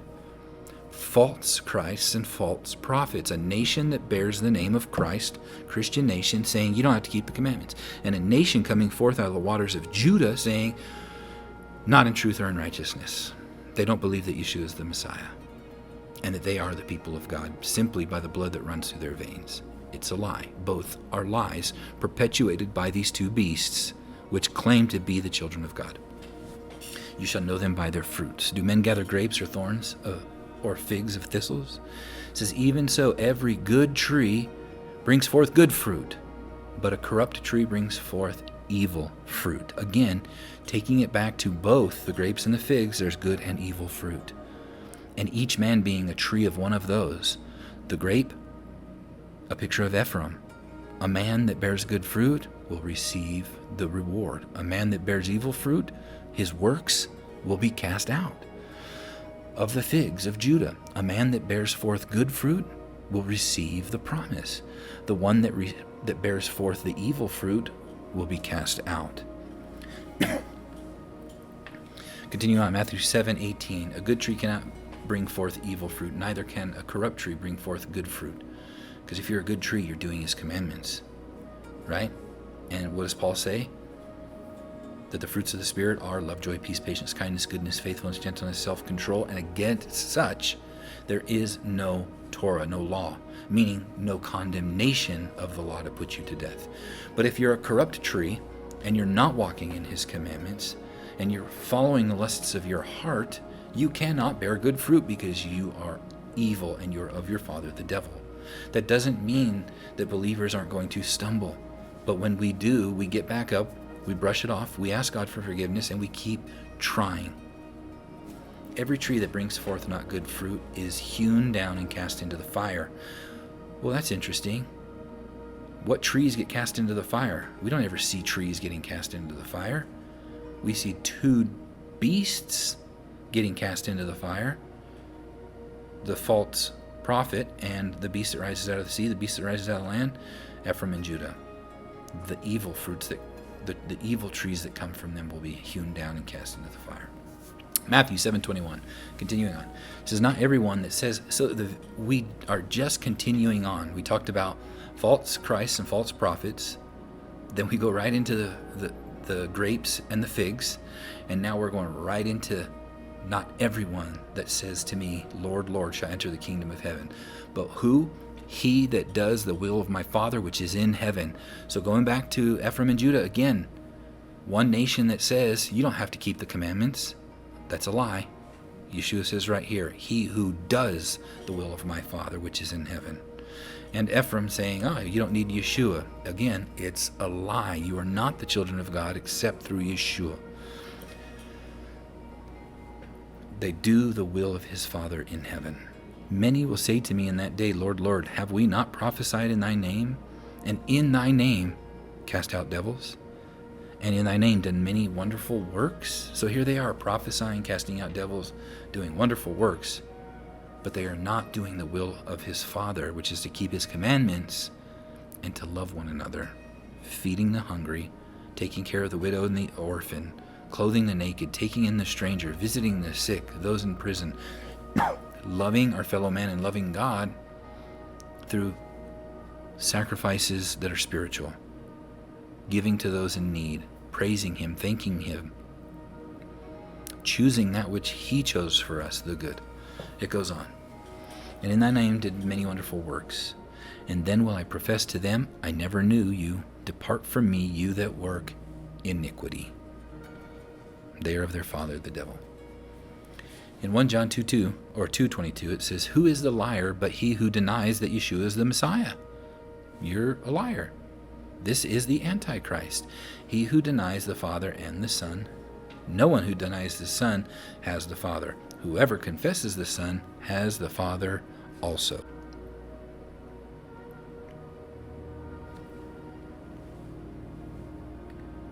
Continuing on. 1 Timothy 4:1. It says, now the Spirit speaks expressly that in the latter times some shall depart from the faith, giving heed to seducing spirits and doctrines of devils. Who rules over these nations? Ultimately, it's the Father, but we know that there's principalities and powers, right? Prince of Persia, the Prince of Greece. We wrestle not against flesh and blood, but against principalities and powers and rulers of darkness. And there is doctrines of devils that are out there, getting you to believe a lie. What is the lie? Again, that you don't need Yeshua, that he didn't come in the flesh, and that you don't have to keep his commandments. We have two nations claiming to be God's people that are perpetuating these two lies. But within both of them, you have people that are saying, no, God's commandments are holy, just, and good, and we are supposed to keep them. I challenge anybody that thinks otherwise to find a commandment that is not based on love. Most people will go to the slavery commandments, but even then, if you read them close enough, you will see that God made a way of dealing with slavery in love for people. All right, I digress. Moving on again. In 1 Timothy 6:1, it says, let as many servants as are under the yoke count their own masters worthy of all honor, and the name of God and his doctrine be not deceived. See, following your authorities that are over you is bringing glory to God's name. But when you don't, because he commanded you to, because he put that authority over you, you are blaspheming his name. Because you're saying, I am a follower of him, but not doing the things that he says, and you give him a bad name. Because you're telling the world, well, I'm a follower of this person. This is what this God tells me to do. By keeping his commandments, you are wearing his name as your uniform. And everybody that sees you sees him. That's why Yeshua says, if you've seen me, you've seen the Father. Because he came as the visible image of the Father. When you put on a military uniform, if you've seen that person, you've seen what that image looks like of that military that has sent that command. All right, moving on. 2 Timothy 3:16. All scripture is given by inspiration of God and profitable for doctrine, for reproof, for correction and instruction in righteousness, that the man of God may be perfect, through furnished unto all good works, thoroughly furnished unto all good works. So what was the doctrine for? All scripture is doctrine. It's profitable for doctrine and for good works. All of it. Not done away with, not nailed to the cross. All of it. And to be followed. Ephesians 2:10 says, "For we are his workmanship, created in Messiah Yeshua to good works, which God has before ordained that we should walk in them." What is them? The good works, the scriptures, the commandments. Millennial Day 5. So I'm going to go through this really quick. I'm just talking about Leviathan, the beast that rises out of the sea. Now, you've heard me talk about the name before, Levi. Levi was given his name. That name means to be joined to someone, right? And Levi was given the priesthood because they joined themselves to God at Mount Sinai when Israel turned away. So instead of Israel and the firstborn of all the tribes becoming the priesthood, becoming the nation of priests, a holy nation of peculiar people, it was given to Levi, because it means joined to. Well, what we're going to see is that this beast that rises out of the sea gets the name Leviathan, which means to be joined to, a tenim that is joined to. And so what is Ephraim? Ephraim is one that is joined to Israel, right? So Ephraim means are those that become a great multitude that are joined to and given the name of Israel. So this beast that rises out of the sea has the name being joined to. Again, another connection to Ephraim. But we'll walk through. It talks a lot about Leviathan, and I didn't include a lot of the stuff from 2nd Ezra's and other things, but it also connects this beast to a three-headed eagle. And I've often pondered that, with the U.S. we have the three branches of government, and the symbol is the eagle. But I don't want to spend too much time on it. But just connecting here on day 5 is when the tenim, the whale, comes forth, and we're going to see that a tenim is Leviathan. In Isaiah 27:1, it says, "In that day, Yahweh with his sword and great sword, the strong sword, shall punish Leviathan." Who's the sword? It's Yeshua. Who's he going to punish? Leviathan. I believe it's talking about the beast that rises out of the sea, Ephraim, the house that of those that don't bear the good fruit, not those that bear the good fruit, but the governmental system that rules over the children of Ephraim, the lost sheep of the house of the lost sheep of the house of Israel.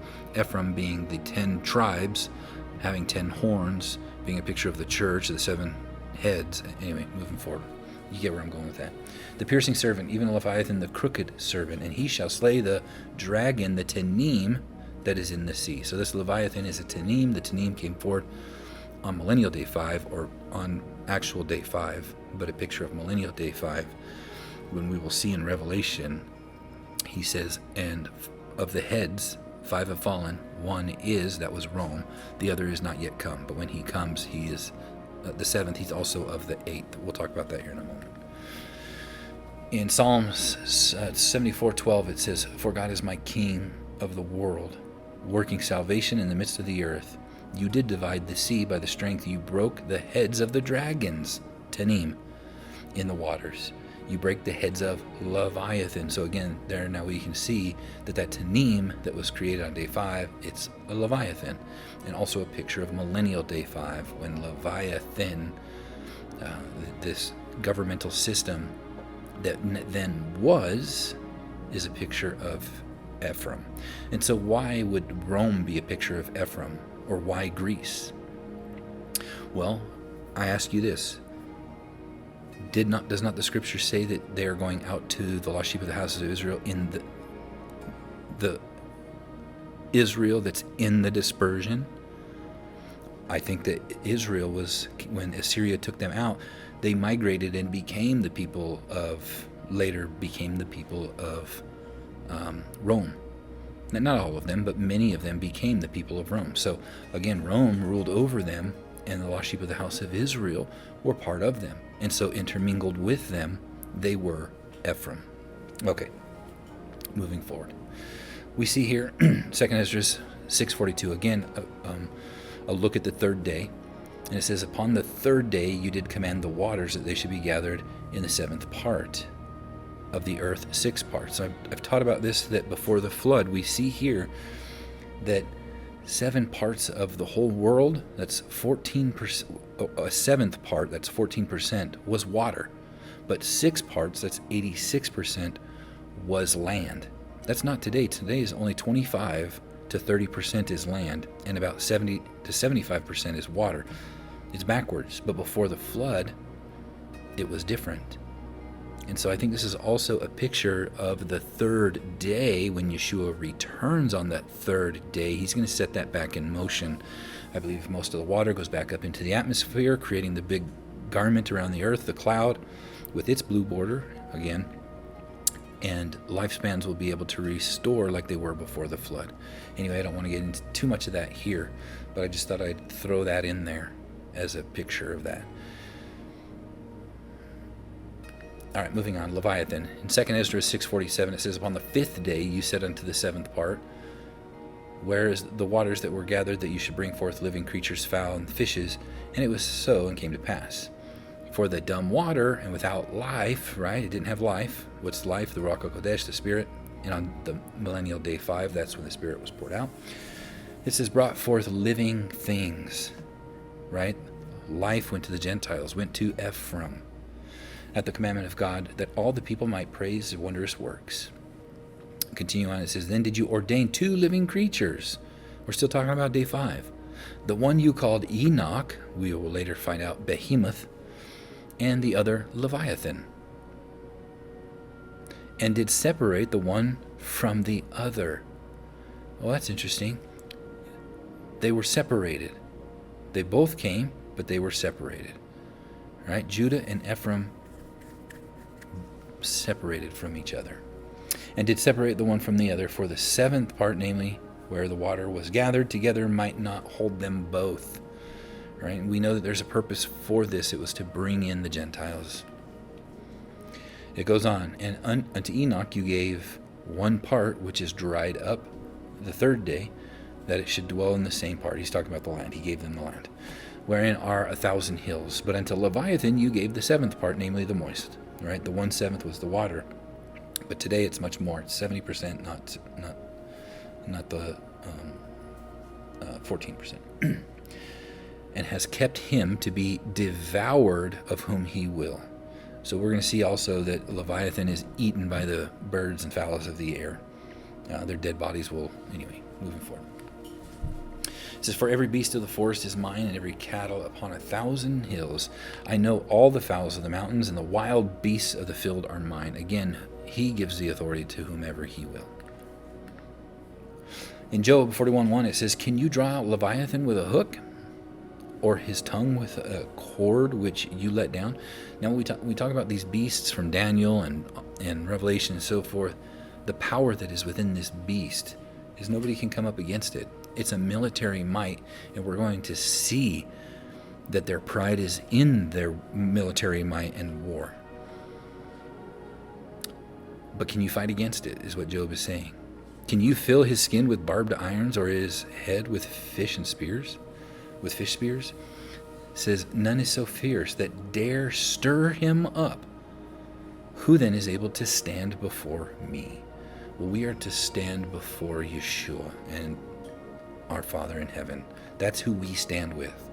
Not a military power, not a nation that we worship on certain days of the year or at all times, putting them before the God of heaven and earth. In Job 41:18 it says, "By his sneezing a light doth shine, and his eyes are like the eyelids of the morning. Out of his mouth is a burning lamps, and sparks of fire leap out.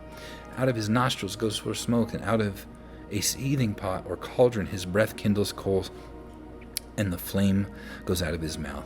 Now, there are many stories of fire-breathing dragons that go way back. They don't exist anymore, but I completely believe that some of these old pictures of what we might think is a megalodon today, or these Chinese pictures of this giant snake-looking dragon thing, could have very well existed at one point.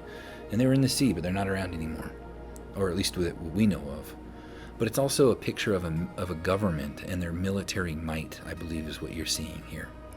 Both the literal, but also the shadow picture. And we're going to see that. In the Targums of Jonathan, it talks about Leviathan this way. It says, and the Lord created the great Tenims, the Leviathan. So I'm not the only one that's connecting these here. The Targums does also. And his yoke fellow, right? The one from the earth. But they were separated. What happened in the house of Israel? It was separated into two, which are prepared for a day, for the day of consolation. What day is that? The last day.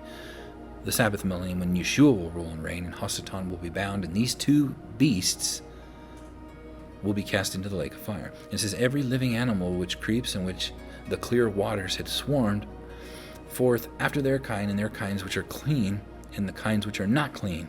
Oh, that's interesting. Clean and unclean, good and evil. And every fowl which flies with wings after their kinds, the clean and the unclean. And the Lord beheld that it was good. So again, these beasts, they are for our good and a refuge until they turn on them. And we see in Revelation that the beast goes after the woman. In Enoch 60 verse 7, it says this about Leviathan. And on that day there were two monsters parted. A female monster named Leviathan, right? That one connected, to dwell in the abyss of the ocean. So Leviathan is a picture of the female being connected to the male. Well, Judah is a picture, or the other beast is from the land. Behemoth is a picture of the male from Judah.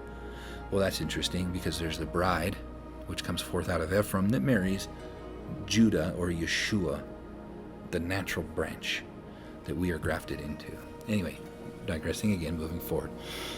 But the male is named Behemoth, who occupies with his breast a waste wilderness named Dudaim, and on the east of the garden where the elect and righteous dwell. There my grandfather was taken up to the seventh from Adam, the first man. So we see here again Leviathan. In Enoch it says this, whom the Lord of spirits created, and I besought the other angel that should show me the might of those monsters, and how they were parted in one day, and cast the one into the abyss of the sea, and the other unto the dry land of the wilderness. And he said to me, thou son of man, herein dost thou seek to know what is hidden. So it was hidden, just like Daniel was told to seal the book until the time of the end, and then it would be revealed. Could it very well be that the time of the end is coming and is now? And what's being revealed to us is that these two beasts are these two nations. That could it be now? I don't know. Could they continue to grow? I'm just showing the parallels and the connections to these things. When it comes to prophecy, we can't know for sure until it all comes to pass. So let's look at Leviathan now in Revelation, and I'm going to try to hurry this up. Revelation 13:1, it says, and I stood upon the sand of the sea. The word sea in Hebrew also means west. And saw a beast rise up out of the sea, having 7 heads and 10 horns, and upon his horns 10 crowns, and upon his head the name of blasphemy. So, if this is a picture of Ephraim, Ephraim is a picture of the church, joined to Israel. How many churches are there? 7. Okay, it's also a picture of Ephraim in the 10 tribes. 10 horns. Yeshua is the horn of our salvation, and that's who we put our faith in, not any of these other horns. But of these horns, there's one that from Daniel we'll read later, and I'll only hit on this really quick, but it subdues 3 of the horns. Well, if there's 7 heads, and each one had a horn, that's 7 horns. But one of those horns, one of those heads is wounded and comes back again. It's of the 7, but it's the 8th. And so that's an 8th horn. But that 8th one has 3 connected to it. So that's 10 horns. 10 horns. That one head has what I believe is Rome, becomes the Holy Roman Empire, is wounded, and then later becomes the Holy Roman Empire, the Third Reich, which the U.S. subdued. The Third Reich, meaning the Third Holy Roman Empire. People don't know that about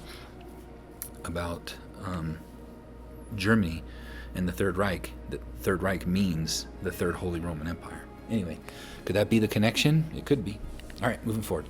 Revelation 17:13. So he carried me away in the spirit into the wilderness, and I saw a woman sit upon a scarlet colored beast, full of names of blasphemy, having 7 heads and 10 horns. So she's sitting on this beast, the woman, which I believe is a picture of Jerusalem. But anyway, we're not going to cover that here. I've done that in Mystery Babylon. But what I want to point out here is she's sitting on the beast. But what is the beast? Because later in 17:15 of Revelation we see, and he said to me, the waters which you saw where the whore, the woman, sits, are peoples and multitudes, nations and tongues. So the beast is peoples, multitudes, nations and tongues. She sits on the waters, she sits on the beast that rises out of the waters. And the waters are the peoples, multitudes, tongues, and nations. Well, that's interesting because in Genesis 48:19, we're told that Manasseh and Ephraim are going to be, they are those that are joined and given the name of Israel.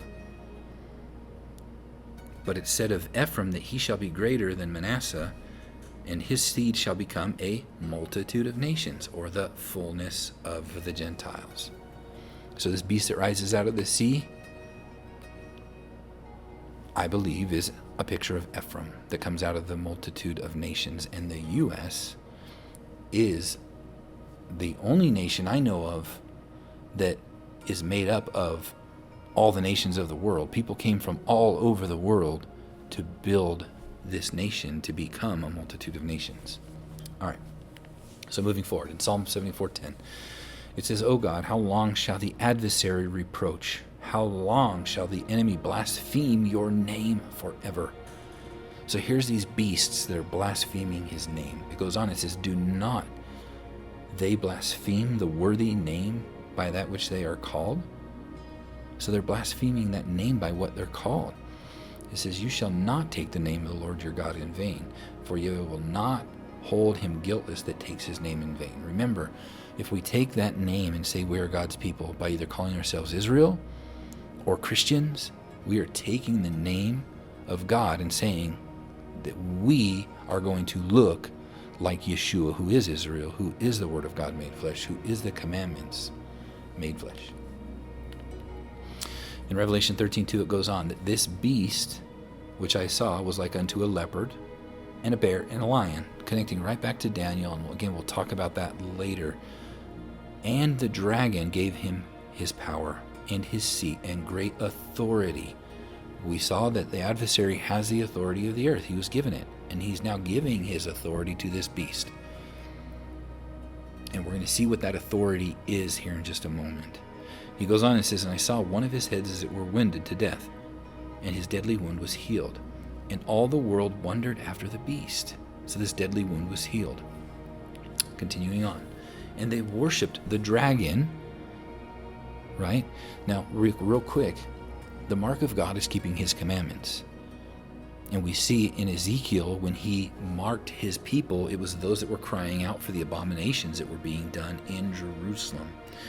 And I stress the importance of crying out for the abominations that are done, especially if you're claiming to be a Christian or you're claiming to be Israel. Then you should show forth the good fruit and be the light that we were intended to be by saying that. It says they worship the beast, saying, who is like the beast, who is able to make war with him. So now we're starting to see it's about war.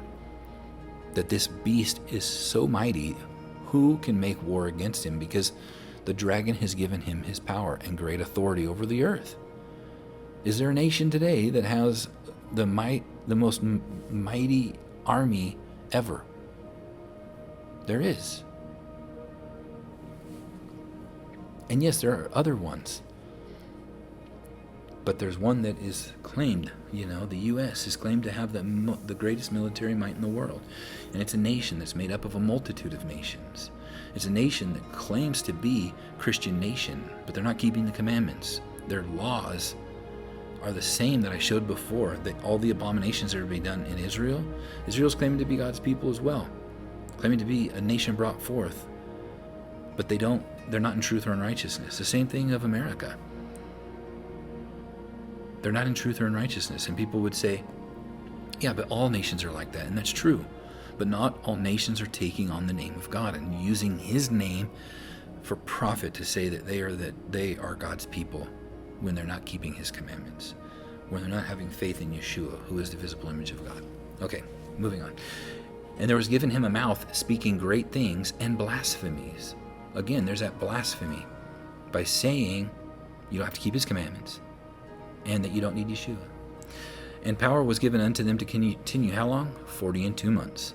And he opened his mouth in blasphemy against God to blaspheme his name and his tabernacle and them that dwell in heaven. Sorry, that word heaven is spelt wrong there, but so they're dwelling in heaven. There's people dwelling in heaven at this time. This is when the Hasatan is cast down and the beast goes to make war with the saints. And we're going to see that in the next verse. And it was given to him to make war, again, there's war, with the saints and to overcome them. And power was given him over all what? Kindreds and tongues and nations. There's that verbiage again for Ephraim, is a multitude of nations. And this beast rises out of the waters, which are peoples, multitudes, tongues, and nations, or kindreds. A picture again of Ephraim. And the beast, or the dragon, is giving him his authority. And all that dwell upon the earth shall worship him. We are not to worship a government, a nation, of a beast. We are to worship God and keep his commandments and have faith in Yeshua. That is it. We stand with him. And it says, and all that dwell upon the earth shall worship him, whose names are not written in the book of life, of the Lamb slain from the foundation of the world. It's only by faith in Yeshua and keeping his commandments. Revelation 14:12, it says, here is the patience of the saints. Here are they that keep the commandments of God and have faith of Yeshua. In Revelation 13:9, it goes on, if any man has an ear, let him hear. He that leads into captivity shall go into captivity. He that kills with the sword must be killed with the sword.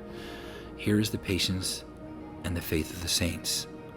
The patience and the faith of the saints is that we have overcome him by the blood of the Lamb and by the word of their testimony, and they loved their lives not unto death. We live and die by his word, and we stand on it, and we do it. Even when we break it, we repent and turn back. But we don't put our faith and our belief in a nation to save us, because there's going to be wars and rumors of wars, and they're going to have war. And it tells us, he that lives by the sword will die by it. He that leads into captivity will go into captivity. How you kill, you'll be killed. But we seek to live by the word, and we die by the word. Revelation 17:10. And there are 7 kings. 5 are fallen, 1 is. Now many people will take that to be the 5 that are fallen are Egypt, Assyria, Babylon, Persia, and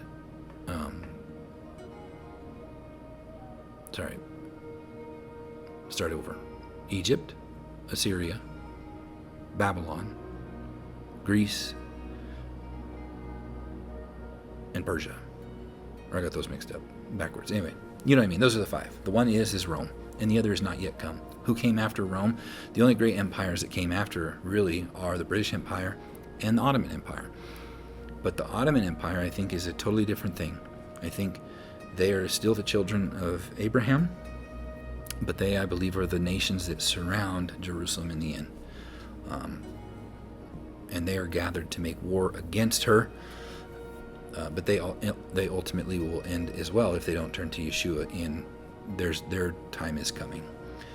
But I think these 2 beasts that rises out of the land, and the 2 horns is the 2 houses of Judah, and the 10 horns is the 10 houses of Ephraim.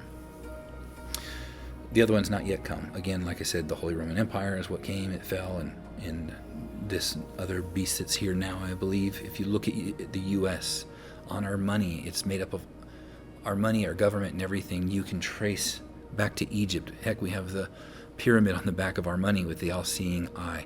All of our buildings are built in our government after Greek and Roman and Babylonian governmental systems.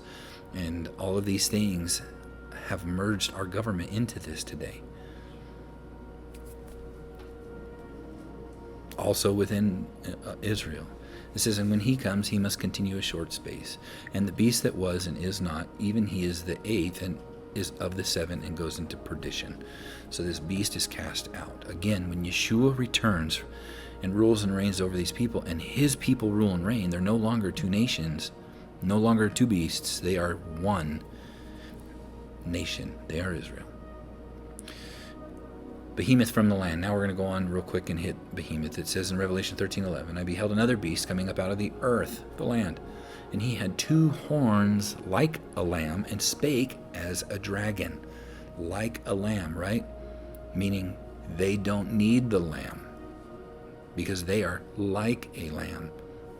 But Yeshua is the horn of our salvation. They feel that because they are the people of God, that they've received salvation.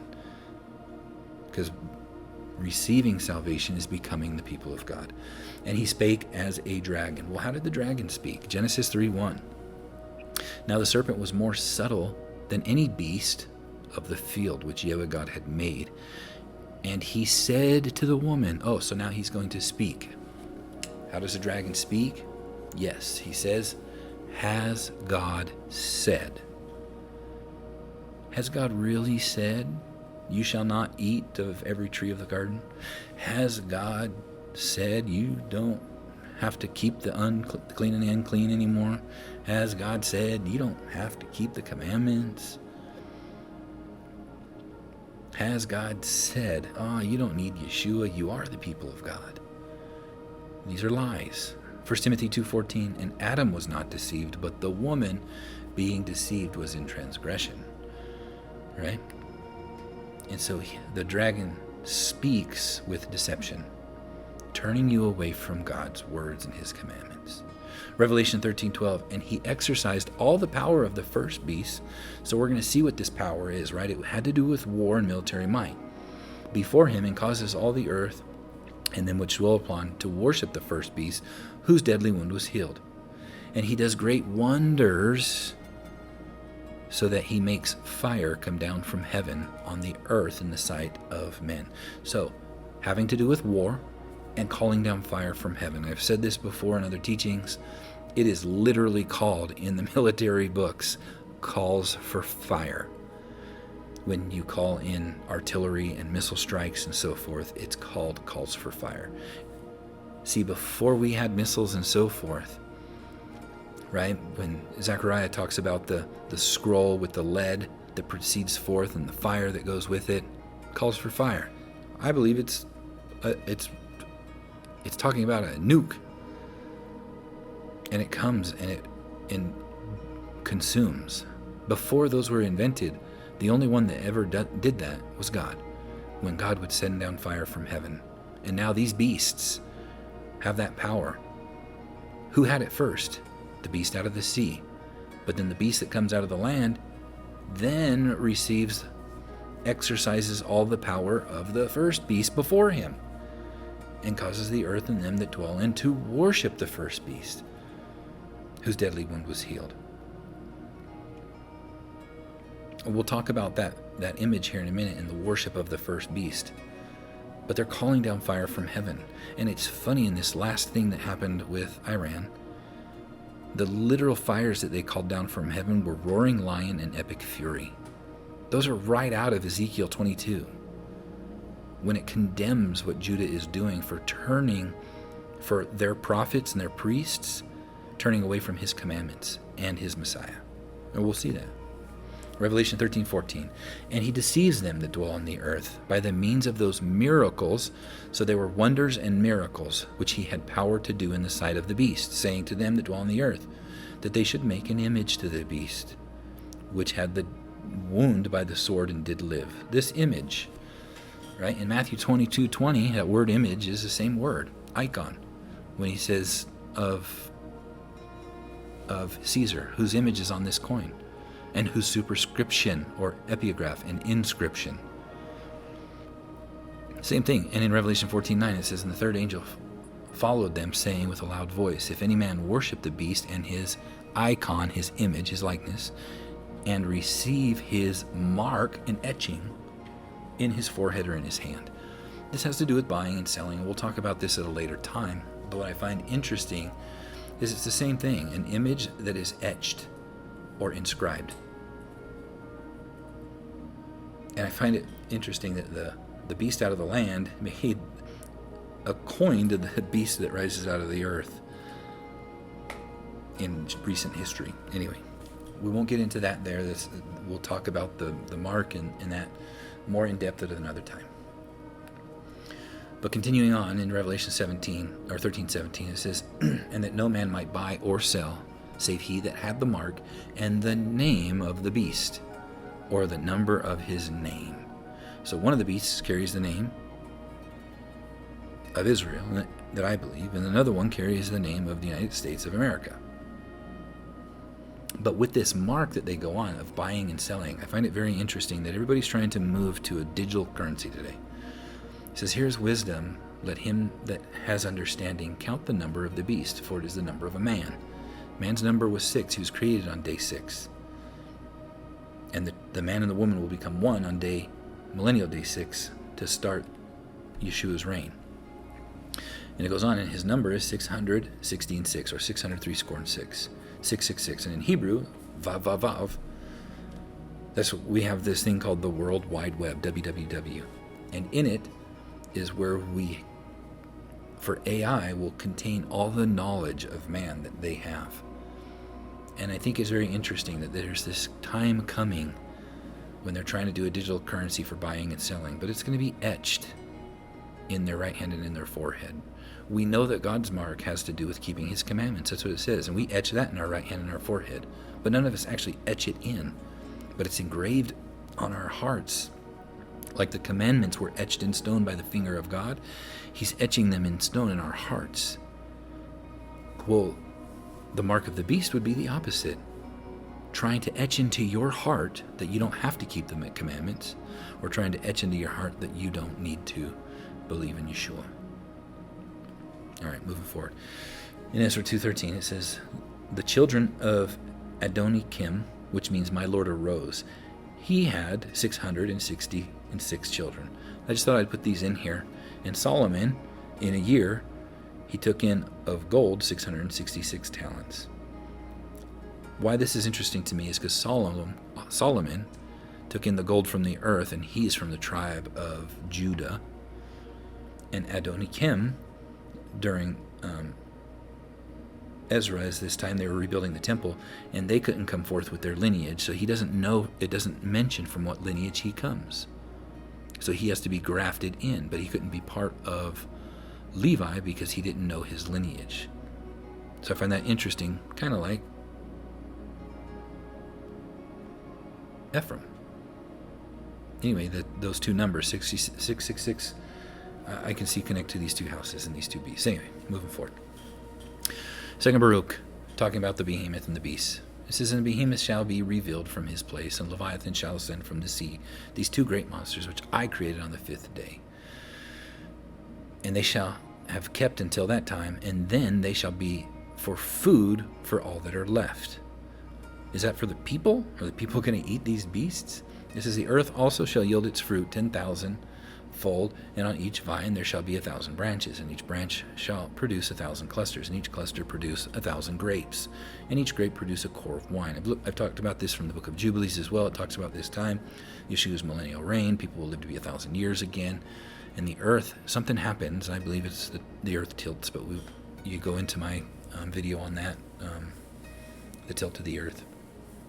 But at this time, these beasts will be food for whoever's left. Well, we see in Revelation 19:19, and when Yeshua returns, it says he had on his vesture, King of Kings, the Lord of Lords. He says, I saw an angel standing in the sun and cried with a loud voice, saying to all the fowl of the air that fly in the midst of heaven, come and gather yourselves together unto the supper of the great God, and they're going to feast on the kings of the earth.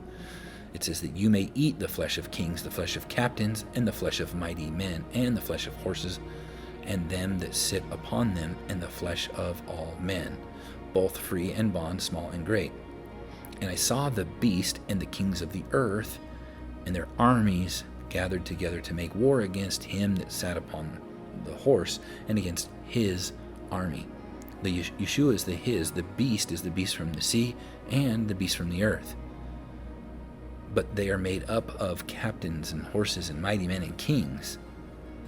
It's not just one person, it's a nation, it's a group, and it's an army. And these two will be overtaken, and their flesh will be eaten by the fowl of the air, both Behemoth and Leviathan. And you can see the connection there.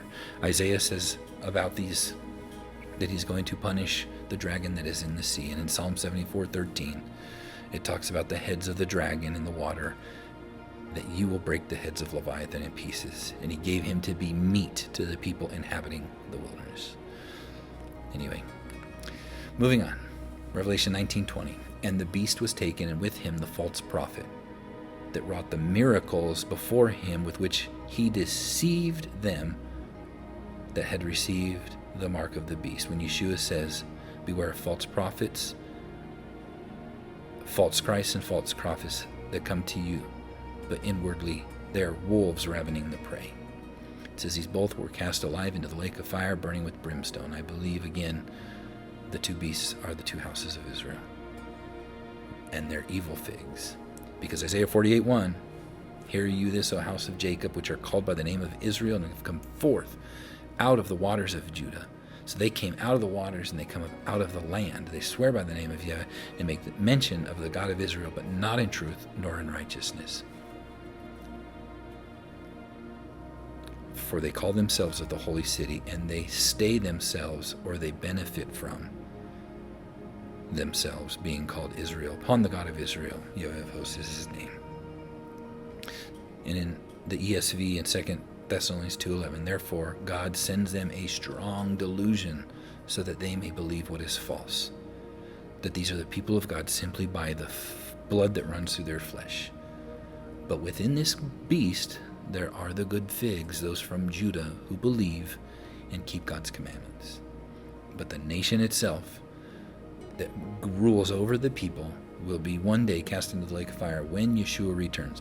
And if I'm wrong, no harm, no foul. But if I'm right, the nations will continue until Yeshua returns. And we are to obey them until they tell us to break his commandments. Isaiah 48:9, he goes on, for my name's sake I will defer my anger, and for my praise I will refrain from thee, that I cut you not off. Behold, I have refined thee, but not with silver. I have chosen thee in the furnace of affliction. So he's refining them, not for their betterment, but to afflict them for what they have done. For my own sake, even for my own sake will I do it. For how should my name be polluted? And I will not give my glory to another. By calling yourself Israel or Christian, you're taking upon the name of God's people. And if you do not keep his commandments, you are profaning his name. If you do keep his commandments, you're glorifying his name.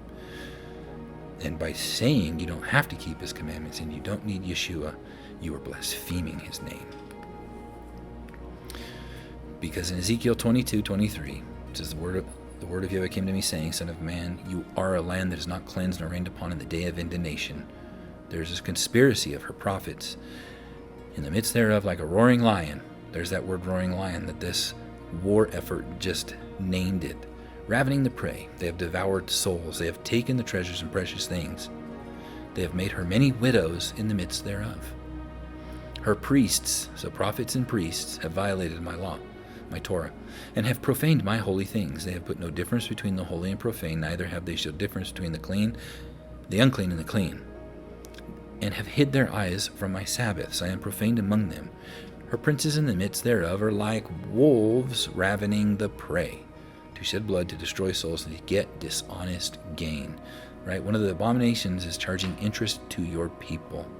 You're not supposed to do it. And both nations charge high interest, long loans that go over 7 years, 30-year mortgages with high interest, and people end up paying 3 times for a home.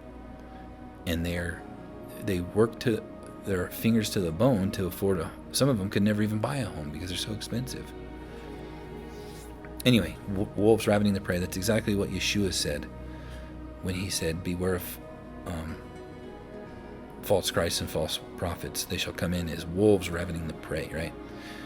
Well, it says in Genesis 49:27 about Benjamin, which is one of the houses of Judah, is the other horn the two houses, Judah and Benjamin, shall raven as a wolf. In the morning he shall devour the prey, and at night he shall divide the spoil. I find it interesting that the leader of Judah today, his name is Benjamin. I just find that interesting.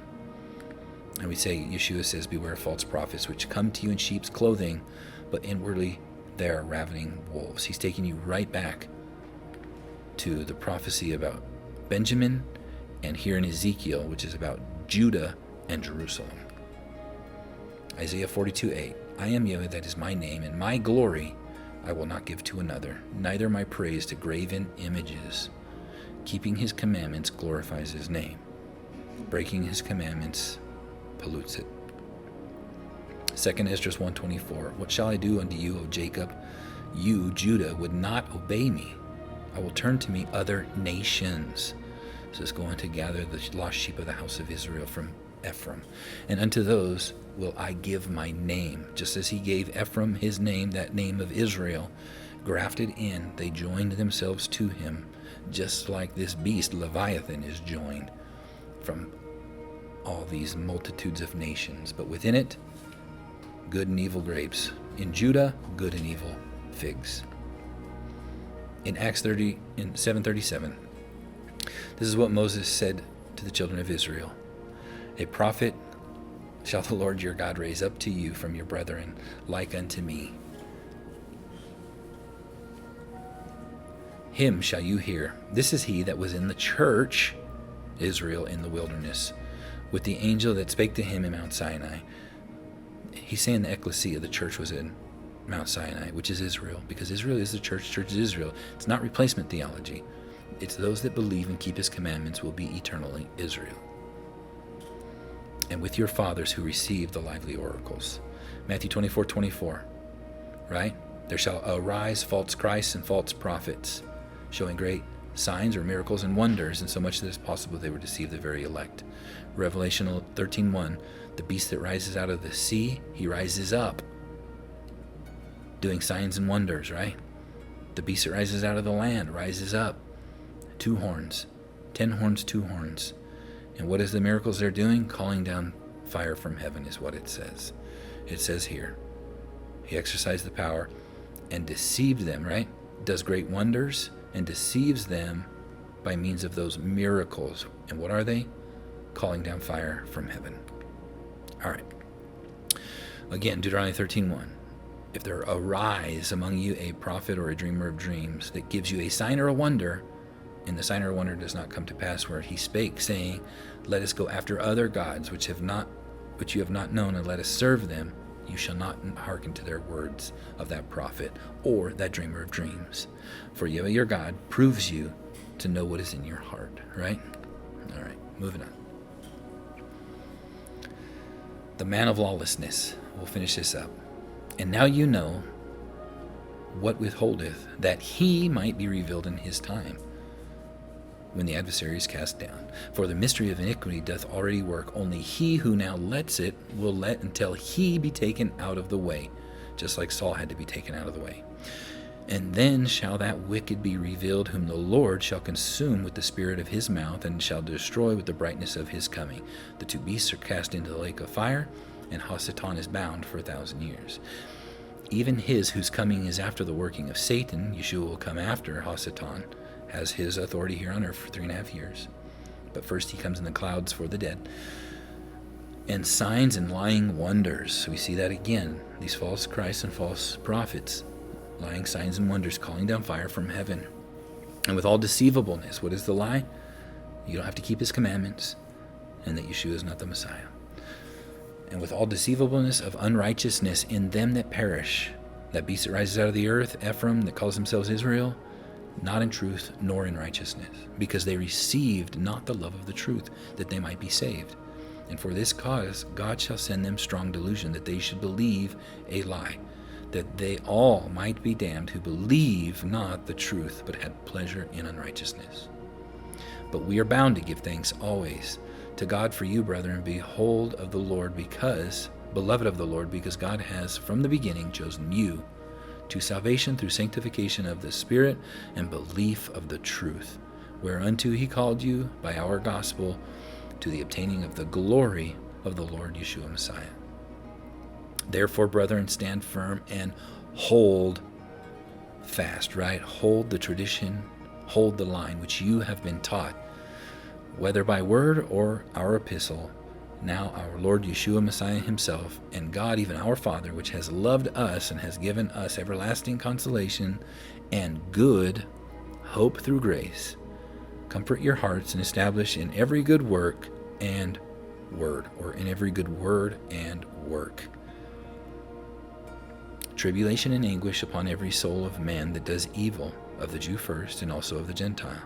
But glory, honor, and peace to every man that worketh good, to the Jew first, and also to the Gentile. Again, connecting to the two beasts, the one from the land, Judah, and the one from the Gentiles, or the seas, Ephraim.